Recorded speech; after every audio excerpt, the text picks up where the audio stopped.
శంకర భగవత్పాదులు నవరత్నమాలికా స్తోత్రం చేస్తూ మొట్టమొదటి శ్లోకంలో హారనూపుర కిరీట కుండల విభూషిత వయవశోభినీం కారణేశవరమౌళి కోటి పరికల్ప్యమాన పదపీఠికాం కాళకాల ఫణిపాశ బాణధనురంకుశామరుణమేఖలాం పాలభూస్తిలకలోచనాం మనసి భావయామి పరదేవతాం అంటారు.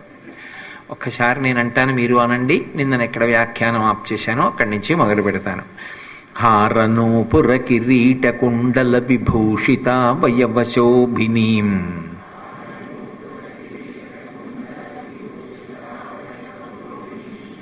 కారణేశవరమౌళి కోటి పరికల్ప్యమాన పదపీఠికాం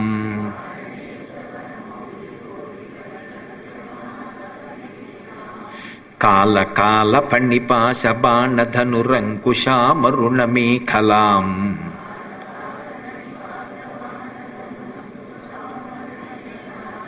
ఫాలభూతిలకలోచనాం మనసి భావయామి పరదేవతాం.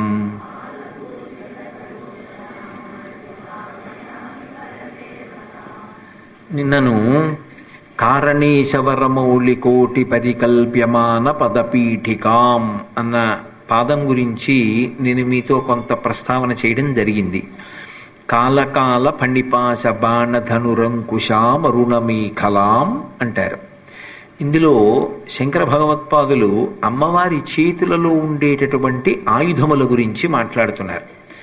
సాధారణంగా మనకి లలితా త్రిపుర సుందరి పట్టుకునేటటువంటి ఆయుధములైతే 4 చేతులలోనూ కూడా పాశము, అంకుశము, ధనస్సు, బాణములు, పైనేమో పాశాంకుశములుంటాయి పై చేతులలో, క్రింది 2 చేతులలో ధనుర్బాణములుంటాయి. 4 చేతులుండి 4 చేతులలో ఈ 4 ఆయుధములు ఉండడం అనేటటువంటిది మనకి పరిచయమైనటువంటి విశేషం.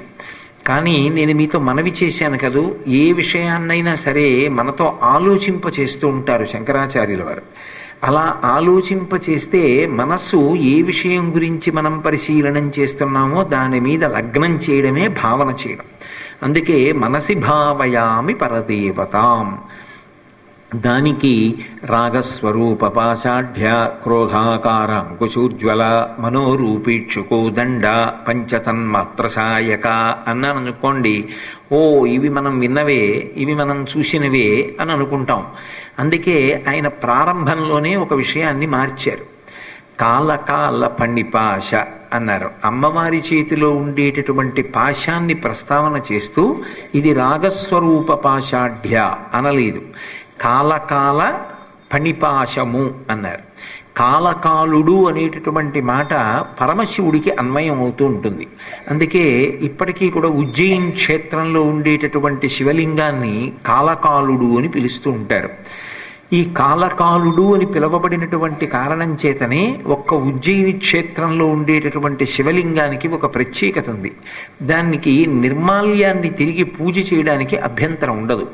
మిగిలిన ఏ దేవాలయంలోనైనా ఒకసారి పువ్వులు పూజ చేస్తే ఆ పూజింపబడినటువంటి పువ్వులు తీసేస్తే వాటిని నిర్మాల్యం అంటారు. అలా తీసేసింది ప్రత్యేకించి శివాలయంలో చండీశ్వరుడికి చూపించి ఇంటికి పట్టుకెళ్ళవచ్చు, ఏం దోషం లేదు. కానీ ఒక్క ఉజ్జయిన్లో మాత్రం పూజ చేసి కింద పడినటువంటి పువ్వులు ఏ ఉంటాయో వాటిని తీసి మళ్ళీ పూజ చేస్తారు. అది ఒక్క ఉజ్జయిన్ క్షేత్రంలోనే అన్వయం. ఆయన అక్కడ ఉన్నటువంటి శివలింగాన్ని కాళకాలుడు అని పిలుస్తారు. అందుకే శవభస్మాభిషేకం ఆయనకు ఒక ప్రత్యేకమైనటువంటి ఆరాధనా క్రమం. అటువంటి కాళకాలుడైనటువంటి వాడు పరమేశ్వరుడు. కాళకాలుడు అంటే యమధర్మరాజు గారిని నిర్జింపగలిగినటువంటి శక్తి కలిగినటువంటి వాడు, సమస్త ప్రాణుల యొక్క ఉసురు తీయగలిగినటువంటి వాడు. వాళ్ళ యొక్క ఊపిరిలు పూర్తయిపోయాయన్న విషయం తెలియగానే నిర్దాక్షిణ్యంగా అవతల వారి యొక్క ఆయుర్దాయాన్ని గ్రసించగలిగినటువంటి వాడు, చేత పాశము కలిగినటువంటి వాడు యమధర్మరాజు గారు. అందుకే ఆయన చేతి పాశానికి అంత శక్తి ఉంది. ఆయన చేతి పాశమునకు మనము వశులం ఎందుకు అవుతూ ఉంటామంటే ఆశాపాశముల చేత బద్ధులమై కర్మ చేస్తూ ఉంటాం కాబట్టి. లేకపోతే సాక్షి మాత్రంగా శరీరాన్ని విడిచిపెట్టగలిగినటువంటి జ్ఞానిగా మారవచ్చు. ఆశాపాశముల చేత కర్మలు చేసి ఆ కర్మల వలన మళ్ళీ పునర్జన్మ పొందడానికి హేతువైనటువంటి మృత్యువుని ఈ జన్మలో పొంది ఆత్మని అనుభవించినటువంటి అద్వైతానుభూతి యందు ఓలనాడగలిగినటువంటి శక్తిని చేరలేనటువంటి స్థితిలో ఉంటాం. కానీ ఇక్కడ అమ్మవారి చేతిలో ఉన్నటువంటి పాశం రాగస్వరూపమైనటువంటి పాశం కాదు. శివుడు యమధర్మరాజు గారిని నిర్జించినప్పుడు తన ఎడమ కాలితో తన్నాడు అని మనకి ప్రమాణం. అందుకే వక్షస్థాడనమంతకస్య కఠినాపస్మార సంవర్ధనం బుభృత్పర్యటనం నమత్సురశిర కోటీర సంఘర్షణం కర్మీదం మృదులస్య తావక పదద్వంద్వస్య గౌరీపతే మచ్చేతోమణిపాదుకా విహరణం శంభో సదాంగీకురు అంటారు శంకరాచార్యుల వారి శివానంద లహరిలో. యమధర్మరాజు గారు మార్కండేయుని యొక్క ఆయుర్దాయాన్ని గ్రసించడానికి ప్రయత్నం చేస్తున్నప్పుడు ఆ మార్కండేయుడు చంద్రశేఖర చంద్రశేఖర చంద్రశేఖర పాహిమాం చంద్రశేఖర చంద్రశేఖర చంద్రశేఖర రక్షవాం అని నేను పరమశివుని యొక్క పాదములను ఆశ్రయించి ఉండగా కింకరిష్యతి వయ్యమః నన్ను యమధర్మరాజు ఏం చేస్తాడు అని ప్రశ్న వేసి అచంచల భక్తిని ప్రదర్శించాడు.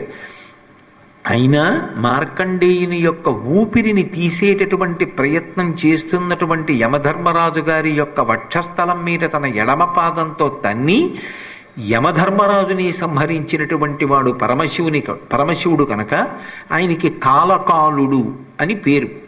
కానీ ఇక్కడ శంకరాచార్యుల వారి ప్రతిపాదన ఏమిటంటే లలితా త్రిపుర సుందరి చేతిలో ఉండేటటువంటి రాగస్వరూపమైనటువంటి పాశము ఏది ఉందో దానికి బదులుగా అమ్మవారి చేతిలో ఒక పాశం ఉంది. ఏమిటా పాశం అంటే కాలకాల పని పాశము. అమ్మవారు చేతిలో ఒక పావుని పట్టుకుంటుంది. ఆ పాము ఊర్ధ్వముఖంగా ఉంటుంది, ఇలా నిలబడి ఉంటుంది. ఆ పాము నిలబడి అమ్మవారి చేతిలో యువతలకి తోకుంటుంది.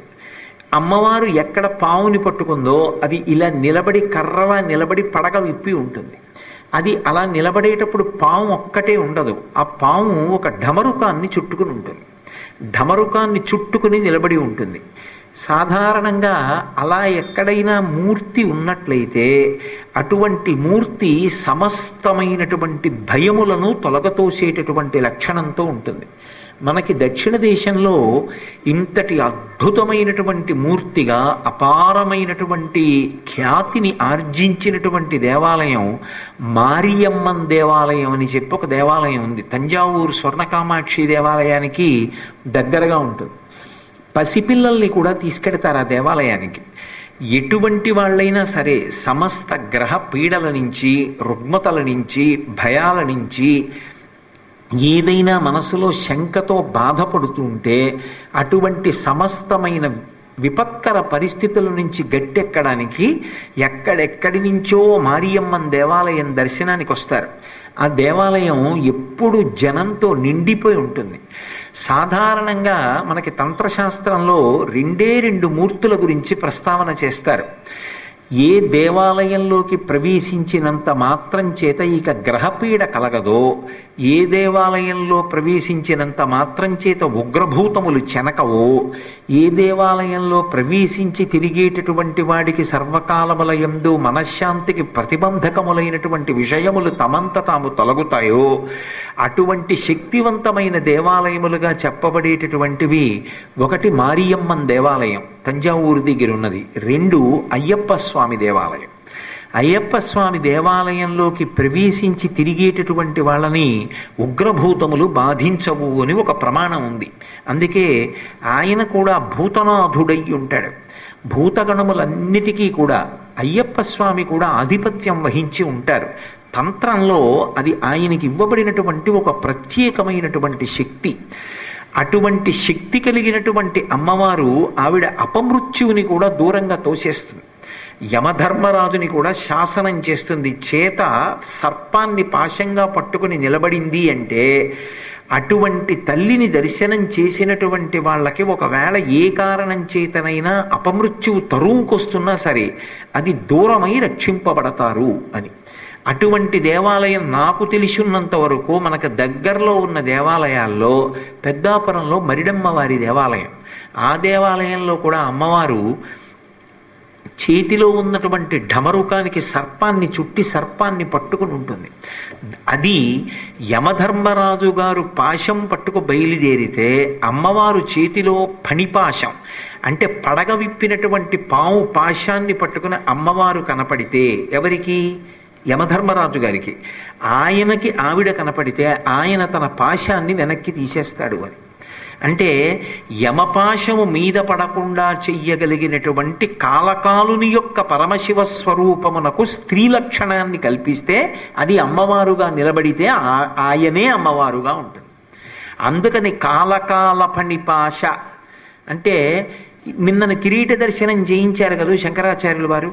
అమ్మవారి కిరీటాన్ని దర్శనం చేసి అమ్మవారి చేతిలో ఉన్నటువంటి ఢమరుకానికి చుట్టుకున్నటువంటి పడగ విప్పిన నిలబడిన పావుని ఎవరు దర్శనం చేస్తారో అటువంటి వారికి ఏ విధమైనటువంటి ఇబ్బంది కలగదు. ఆఖరికి అపమృత్యు దోషం పడుతున్న యమపాశం కూడా పక్కకి తప్పుకుంటుంది. యముడు కూడా ఉపసంహారం చేయవలసింది. ఏమండి, కాలకాలుడు అంటే యమధర్మరాజు గారిని పరమశివుడు తన ఎడమకాలితో తన్నాడు అని లోకంలో మార్కండేయుని యొక్క కథ యందు ఒక ప్రమాణం ఉంది. అమ్మవారు యమధర్మరాజు గారిని నిగ్రహించింది అని ఎక్కడైనా ప్రమాణం ఉందా? ఎప్పుడైనా ఎక్కడైనా ఎవరైనా చెప్పగా విన్నారా మీరు? యమధర్మరాజుని అమ్మవారు నిగ్రహించిందని. పరమశివ స్వరూపంతో యమధర్మరాజుని నిగ్రహించింది అమ్మవారి అనడానికి ఉదాహరణ ఏమిటంటే ఆయన ఎడమకాలితో తన్నడం. అయ్యవారి ఎడమ వైపు ఎవరుంటారు? వామాంక స్థిత జానకి పరిలసత్తని కదా భద్రాచలం రామచంద్రమూర్తి గురించి. అయ్యవారికి ఎడమవైపు నుండేది అమ్మవారు. ఎడమకాలుతో తన్నాడంటే అటువైపు ఎవరున్నారు? అమ్మవారు ఉన్నారు. అమ్మవారు కాదా అని గ్రహించింది. మరి అయ్యవారని ఎలా అన్నారు అంటే అమ్మవారికి అయ్యవారికి భేదం ఉండదు కాబట్టి, కాళ్ళు రెండు కానీ మనసు ఒకటే కాబట్టి ఖ్యాతి అమ్మవారికి కూడా దక్కిందా లేదా? అందుకని అది అమ్మవారి పాదమే తన్నింది. అందుకని ఆమె యమధర్మరాజు గారిని నిగ్రహించగలిగినటువంటి శక్తి కలిగినది కాకపోవడం ఏమిటి? అంతేకాదు ఆమె మహేశ్వర స్వరూపంతో అనుగ్రహాన్ని కటాక్షిస్తుంది. అంటే మృత్యువు చేత గ్రసింపబడవలసినటువంటి అవసరం నుంచి పైకెత్తేస్తుంది. మృత్యువు చేత గ్రసింపబడేవాడు భయపడతాడు. అమ్మో చచ్చిపోతానని భయం వేస్తుంది. జ్ఞానికి ఆ భయం ఉండదు. ఎందుకుండదు అంటే జ్ఞాని సత్యమునందు ఊంచుకుంటాడు. చచ్చిపోయేది శరీరం, ఆత్మకి చావు లేదు.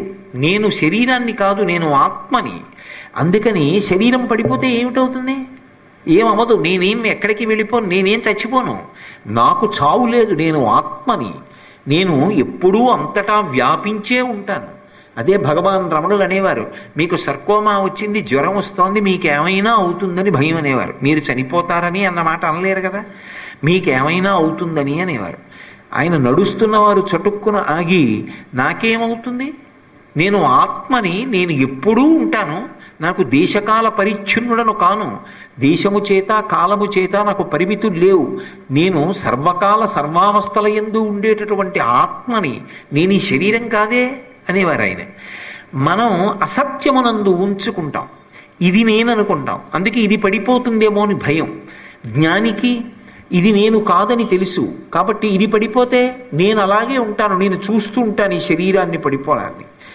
దీనికి నెప్పిడితే ఎలా చూస్తానో, ఆకలి ఇస్తే ఎలా చూస్తానో, దాహం ఇస్తే ఎలా చూస్తానో, నిద్ర వస్తుంటే దీనికి నిద్ర వస్తోందని ఎలా తెలుసుకుంటానో, ఇది పడిపోతోందని కూడా అలా తెలుసుకుని ఇది పడిపోవడాన్ని సాక్షిగా చూస్తాను. నేను ఆత్మ, ఇది నా చేత ధరింపబడింది. నేను ఇంటికి వెళ్ళి లాల్చీ విప్పేస్తుంటే విప్పేస్తున్న లాల్చీని, కుక్కానికి పెడుతున్న లాల్చీని ఎలా చూస్తానో అలా ఆత్మ ధరించిన ఈ శరీరం పడిపోతున్నప్పుడు తాను ఆత్మగా జ్ఞాని చూస్తాడు. అందుకని ఇక జ్ఞానికి యమపాశ భయం లేదు. ఇది శరీరం పడుతోంది, ఇది చిట్ట చివరిసారి, ఇక పడడానికి అవకాశం లేదు. ఎందుకంటే తాను ఆత్మగా నిలబడిపోయాడు కాబట్టి ఇక పునర్జన్మ లేదు, చిట్ట చివరిసారి చూస్తాడు. కాబట్టి యమపాశ భయం పోయేటటువంటి జ్ఞానమును అనుగ్రహించి పైకెత్తి పునరావృత్తిని తొలగించగలిగినటువంటి అద్వైతానుభూతిని ఇవ్వగలిగినటువంటి తల్లి పరమశివుల్లో కలిపేస్తుంది. కలిపేసి పశుపాశములను తీసేసి అది చిట్ట చివరి ఊపిరిలోనైనా కావచ్చు. ఆవిడ అనుగ్రహం కలిగిందా ఇక వాడు మళ్ళీ తిరిగి రాడు. అటువంటి స్థితిని ఇవ్వగలిగినటువంటి తల్లి. అందుకే శంకరాచార్యుల వారు సౌందర్యలహరి పూర్తి చేస్తూ ఓ మాట అంటారు, అమ్మవారి పూజ చేస్తే ఏమవుతుంది అంటే ఆయన దాని ఫలితములను నిర్ధారణ చేస్తూ సరస్వత్యా లక్ష్మ్యా యది విధిహరిసపత్నో విహరతే రతేహి పాతివ్రత్యం శిథిలయతి రమ్యేన వపుషా చిరంజీవన్నే వక్షపిత పశుపాశవ్యతికరః పరానందాభిక్యం రసయతి రసం తద్భజనవాన్ అన్నారు. దీర్ఘాయుష్మంతుడై మనవల్ని మునిమనవల్ని చూస్తూ ఆరోగ్యంగా చక్కగా సంతోషంగా జీవితాన్ని గడిపి అలా గడుపుతూ ఆఖరణ శరీరం మీద వ్యామోహంతో శరీరం వదిలిపెట్టడం కాదు, చిరంజీవన్నే వక్షపిత పశుపాశవ్యతికరః ఇక్కడే జ్ఞానాన్ని పొంది పశుపాశములను తెగకోసేస్తుంది అమ్మవారు. అంటే ఇంకా పాశములు లేవు, ఇక వాడు పశువు కాదు. పశువు కానప్పుడు పశుపతి యందు ఐక్యమైపోతాడు, ఆయనే పశుపతిగా మారిపోతాడు. కదిలి కదిలి కదిలి కదిలి నది సముద్రమునందు కలిసిపోతే ఇక నదికి సముద్రమునకు అభేదమైపోయి అంకోలం నిజ బీజ సంతతి రయస్కాంతో ఫలం సూచిక సాధ్వీ నైజ విభుం లతాక్షితిరుహం సింధు సరిద్వల్లభం అన్నట్టు నది సముద్రంలో కలిసిపోయి రెండు కాక ఒకటైపోయినట్టుగా పశుపాశములు తెగిపోయినటువంటి జీవుడు పశుపతి యందు ఐక్యమై జీవునకు బ్రహ్మమునకు అభేదమని జీవబ్రహ్మైక్య సిద్ధిని పొంది ఇక్కడ శరీరముతో ఉన్నంతకాలము జీవన్ముక్తుడై శరీరము పడిపోయిన తరువాత విదేహమోక్షాన్ని పొందుతాడు.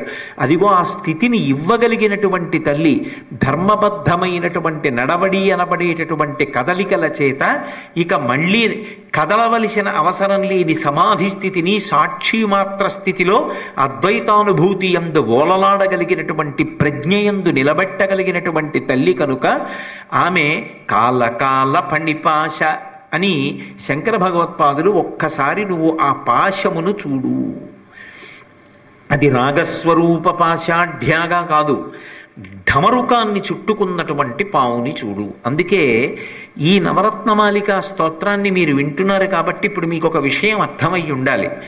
అలా చేతులలో ఆయుధాన్ని పట్టుకున్నటువంటి తల్లి యొక్క మూర్తి ఇంట్లో ఉంటే ప్రతిరోజు ఇంట్లో ఉన్న వాళ్ళందరూ ఒక్కసారి అటువంటి మూర్తి వంక చూసి నమస్కారం చేస్తే దాని వలన కలిగేటటువంటి రక్షణ అపారం. అది చూసి చూసి చూసి చూసి ప్రతిరోజు ఒక్కసారి భావనా పటిమతో ఆమె యొక్క చేతిలోని పాము యొక్క వైభవాన్ని స్మరించి నమస్కరించగలిగారనుకోండి, అది మరింత రక్షణ హేతువు. అందుకే ఈ సంవత్సరం జరగబోయేటటువంటి శారదా నవరాత్రుల్లో పూజ చేసేటటువంటి మూర్తులలో ఒకరోజు మారియమ్మన్ యొక్క మూర్తిని బహూకరిస్తున్నారు. కాబట్టి ఆ తల్లి యొక్క మూర్తి ఇంట్లో పెట్టుకుని అందరూ రక్షణ పొందడానికి అవకాశాన్ని కల్పిస్తున్నారు. సరే, బాగుందండి. మరి నవరత్నమాలికగా ఇందులో రత్నం ఏది? ఇప్పటి వరకు అంటే రత్నాలు ఉన్నాయన్నారు మీరు. ఇప్పుడు రత్నం పాము పడగల మీద రత్నాలుంటాయి అని శాస్త్రం. అందుకే వెస దామోదరు పాదఘాతనకతుల్ వేవేల చందంబులన్ ప్రసభాటోపముజూపబాపణ భృచ్చటామండలం వసహంబై పగిలెన్ మడుల్ చెదరగా నాస్యంబులన్ శూణితం బెసగన్ దంష్ట్రలు నుగ్గుగాగ గరళవహ్నిజ్వాలి కల్వెల్వడన్ అంటారు కాళీయమర్దనంలో. ఆ కాళీయుడి యొక్క పడగల మీద చిన్ని కృష్ణుడు తాండవం చేస్తుంటే ఆయన పడగలు బద్దలై ఆ పడగలలోంచి బయటికి వచ్చినటువంటి మణులు చెల్లాచెదరయ్యాయి అని భాగవతంలో వర్ణించారు. కాబట్టి పాము యొక్క పడగల మీద మణులు ప్రకాశిస్తూ ఉంటాయి. అటువంటి మణులు ప్రకాశించేటటువంటివి పడగలు. ఇప్పుడు అమ్మవారి చేతిలో పాశం ఉన్నది అంటే మళ్ళీ నవరత్నాలలో రత్నాలు ఉన్నాయా లేదా? అందుకని మణితో కూడుకున్న దాన్ని ఆభరణంగా తీసుకొచ్చి రక్షణ కల్పించారు. జ్ఞాన మార్గం యొక్క చిట్ట చివరి స్థితిని చూపించారు. ఏమి శంకర భగవత్పాదుల యొక్క రచనా వైభవం, ఏమి అద్భుతమైనటువంటి ఆలంబనాన్ని మనకు అందిస్తారు ఆయన. కాబట్టి కాలకాల ఫణిపాశ బాణ ధనురంకుశామరుణమే కలాం. ఇక ఆ తర్వాత బాణ, అమ్మవారు పట్టుకునేటటువంటి బాణములు అనేక విధాలుగా ఉంటాయి. అన్ని వేళలా ఆవిడ ఒకే రకమైనటువంటి బాణములు పట్టుకుంటుంది అనేటటువంటి సిద్ధాంతం లేదు. ఆమె శక్తి స్వరూపిణిగా అవతార స్వీకారం చేస్తుంది. శ్రీ మహావిష్ణువు ఎలా అవతార స్వీకారం చేస్తారో అమ్మవారు కూడా అలాగే అవతార స్వీకారం చేస్తుంది. ఆయన ఎలా స్థితికారకుడై రాక్షస సంహారం చేసి ధర్మాన్ని నిలబెడతాడో అలాగే అమ్మవారు కూడా స్థితికారిణి అయి ధర్మాన్ని నిలబెడుతూ ఉంటుంది. ఆర్తులై పిలిచినటువంటి వారి యొక్క రక్షణార్థం పరమకారుణ్యంతో వెంటనే ఆమె అనుగ్రహించి దర్శనమిచ్చి కాపాడుతుంటుంది. అలా కాపాడేటటువంటి లక్షణమున్న తల్లి కనుకనే ఆమె అనేక అవతారాలలో అనేక రకములైనటువంటి బాణములను ప్రయోగించి అనేక మందిని సంహరించింది. అందున విశేషం ఏమిటంటే ఆవిడ ఒక్కొక్కసారి ఏ బాణాలని ప్రయోగించకుండా కేవలం అటువంటి రూపాన్ని పొంది సంహరించింది. మీరు విష్ణు తత్వాన్ని పరిశీలనం చేస్తే విష్ణువు ఒక్కొక్కసారి ఏ విధమైనటువంటి ధనుర్బాణములను ధరించరు. ఆయుధాన్ని ధరించకుండా ఆయన రాక్షస సంహారానికి అనుకూలమైన శరీరాన్ని ధరిస్తారు. మీరు చూడండి, ఒకానొకప్పుడు హిరణ్యకశిపుణ్ణి సంహరించవలసి వచ్చింది. హిరణ్యకశిపుణ్ణి సంహరించేటప్పుడు ఆయన ఏ ధనస్సు పట్టుకున్నారు, ఏ బాణాలు వేశారు? రామచంద్రమూర్తిగా అయితే అద్భుతమైన కోదండాన్ని పట్టుకుని అద్భుతమైన బాణాలని ప్రయోగించారు. కానీ అదే నృసింహావతారంలో ఏ ఆయుధం పట్టుకోలేదు. ఆయన చేతి గోళ్లే ఆయనకు ఆయుధం. అదే తత్వం మీకు అమ్మవారిలో కనపడుతుంది. అమ్మవారు ఒక్కొక్కసారి రాక్షస సంహారమునకు అనువైనటువంటి శరీరాన్ని పొందుతుంది. అరుణాసురుడు అని ఒక రాక్షసుడు బయలుదేరాడు శ్రీశైలంలో. అరుణాసుర సంహారం చేయవలసి వచ్చింది. తుమ్మెద చేతిలో మరణిస్తానన్నాడు. అందుకని ఆమె భ్రమరాంబిక అయింది. భ్రమరాంబిక అయి ఆమె భ్రమర స్వరూపాన్ని పొంది వెనక తన యొక్క ఆ గణాలన్నింటినీ కూడా తుమ్మెదల యొక్క దండుగా మార్చి ఆమె బయలుదేరి వెళ్ళి అరుణాసుర సంహారం చేసింది. అందుకే ఇప్పటికీ శ్రీశైల పర్వతం మీద అమ్మవారి యొక్క గణములు తుమ్మెదల రూపంలోనే తిరుగుతూ ఉంటాయి అని. శ్రీశైలంలో అమ్మవారి మూర్తి వెనక ఎప్పుడూ ఎన్నో తుమ్మెదలు తిరుగుతూ ఉండేవిటి. ఆ తుమ్మెదలు వెళ్ళిపోవడానికి కారణాన్ని నేను సభాముఖంగా ప్రస్తావన చెయ్యను. ఒకప్పుడు అవి దేవాలయంలోంచి నిష్క్రమించాయి. కానీ ఇప్పటికీ భ్రామరీనాదం వినపడుతుంది అంటారు. అవి తుమ్మెదలు బోలెడన్ని ఉండేవి. గోడ వెనక అమ్మవారి దేవాలయం వెనక ఒక చిన్న కన్నం ఉంటుంది, అంగుళం అంత కన్నం ఉంటుంది. ఆ కన్నం దగ్గర చెవి మోపి వింటే ఝంకారం వినపడుతుంది. తుమ్మెదలు చేసేటటువంటి ఝంకారం వినపడుతుంది. దాన్ని ఒకప్పుడు ఆకాశవాణి కర్నూలు కేంద్రం వారు దేవాలయం వెనక రికార్డ్ చేసి ప్రసారం చేశారు కూడా. భ్రామరీ ఝంకారం వినపడేది. ఇప్పటికీ అమ్మవారి గణములు శ్రీశైలంలో తుమ్మెదల రూపంలో తిరుగుతుంటాయి. అందుకే పరమ పవిత్రమైన కొన్ని ప్రదేశాలకు వెళ్ళి అపవిత్రమైన పనులు చేసిన, అశౌచంతో కూడిన శరీరంతో అక్కడికి వెళ్ళే ప్రయత్నం చేసిన లెక్క పెట్టడానికి వీలు లేనన్ని తుమ్మెదల యొక్క గుంపులు వచ్చి శిక్ష వేస్తుంటాయి. మీరు బాగా జ్ఞాపకం తెచ్చుకుంటే మనందరం శ్రీశైలం వెళ్ళినప్పుడు మనం ఒక ప్రత్యేకమైనటువంటి ప్రాంతానికి వెళ్ళాం, మల్లెల ధార అని. ఆ ప్రాంతానికి వెళ్ళినప్పుడు అక్కడికి వెడుతున్నప్పుడు ఏదైనా చప్పుడు చేసినా సరే వచ్చేస్తాయి. మనం వెడుతున్నప్పుడు భజన చేస్తూ డప్పు వాయించాం, అవి రావడం మొదలుపెట్టాయి. అప్పుడు మనతో ఉన్నటువంటి వ్యక్తి ఒకతను చెప్పాడు, ఇక్కడ డప్పు కొట్టి భజన కూడా చేయకూడదు, నిశ్శబ్దంగా వెళ్ళాలని. మనం నిశ్శబ్దంగా వెడుతుంటే వెళ్ళిపోయి, వెడుతున్నప్పుడు వచ్చి వాసన చూస్తాయి. ఇతని ఎందు ఏ అశౌచం లేదంటే వెళ్ళిపోతాయి. అశౌచం ఉంది, వెళ్ళకూడని రీతిలో వెడుతున్నాడని వాటికి అనుమానం వస్తే కుట్టేస్తాయి. అవి ఎన్నోసార్లు పత్రికల్లో కూడా వచ్చింది.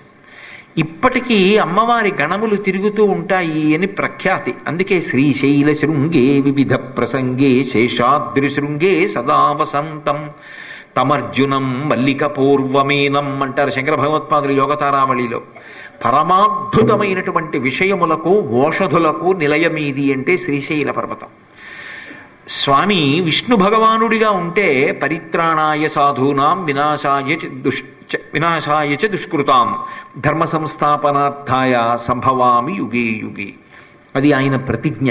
అదే అమ్మవారిగా వస్తే దేవి భాగవతంలో యదా యథా హి సాధూనాం దుఃఖం భవతి దానవ తదా తేషాంచ రక్షార్థం దేహం సంధారయామ్యహం అది తల్లి ప్రతిజ్ఞ.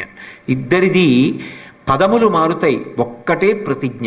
ఎప్పుడెప్పుడు పరమ భాగవతోత్తములైన వాళ్ళు నన్ను ఒక రూపంతో చూడాలని కోరుకుంటారో అప్పుడు, ఎప్పుడు భక్తి కలిగినటువంటి వారిని చెనకడానికి భక్తి లేని వారు ఇబ్బంది పెడతారో అప్పుడు నేను ఒక రూపాన్ని ధరించి వచ్చి నా యొక్క భక్తులను ఆదుకుంటాను అంటుంది తల్లి. అందుకే ఆమె అనేక రూపాల్ని పొందింది, అనేక అవతారములు ఎత్తింది. ఆ అవతారములలో అనేక రకములైనటువంటి బాణములను ఉపయోగించింది ఆవిడ.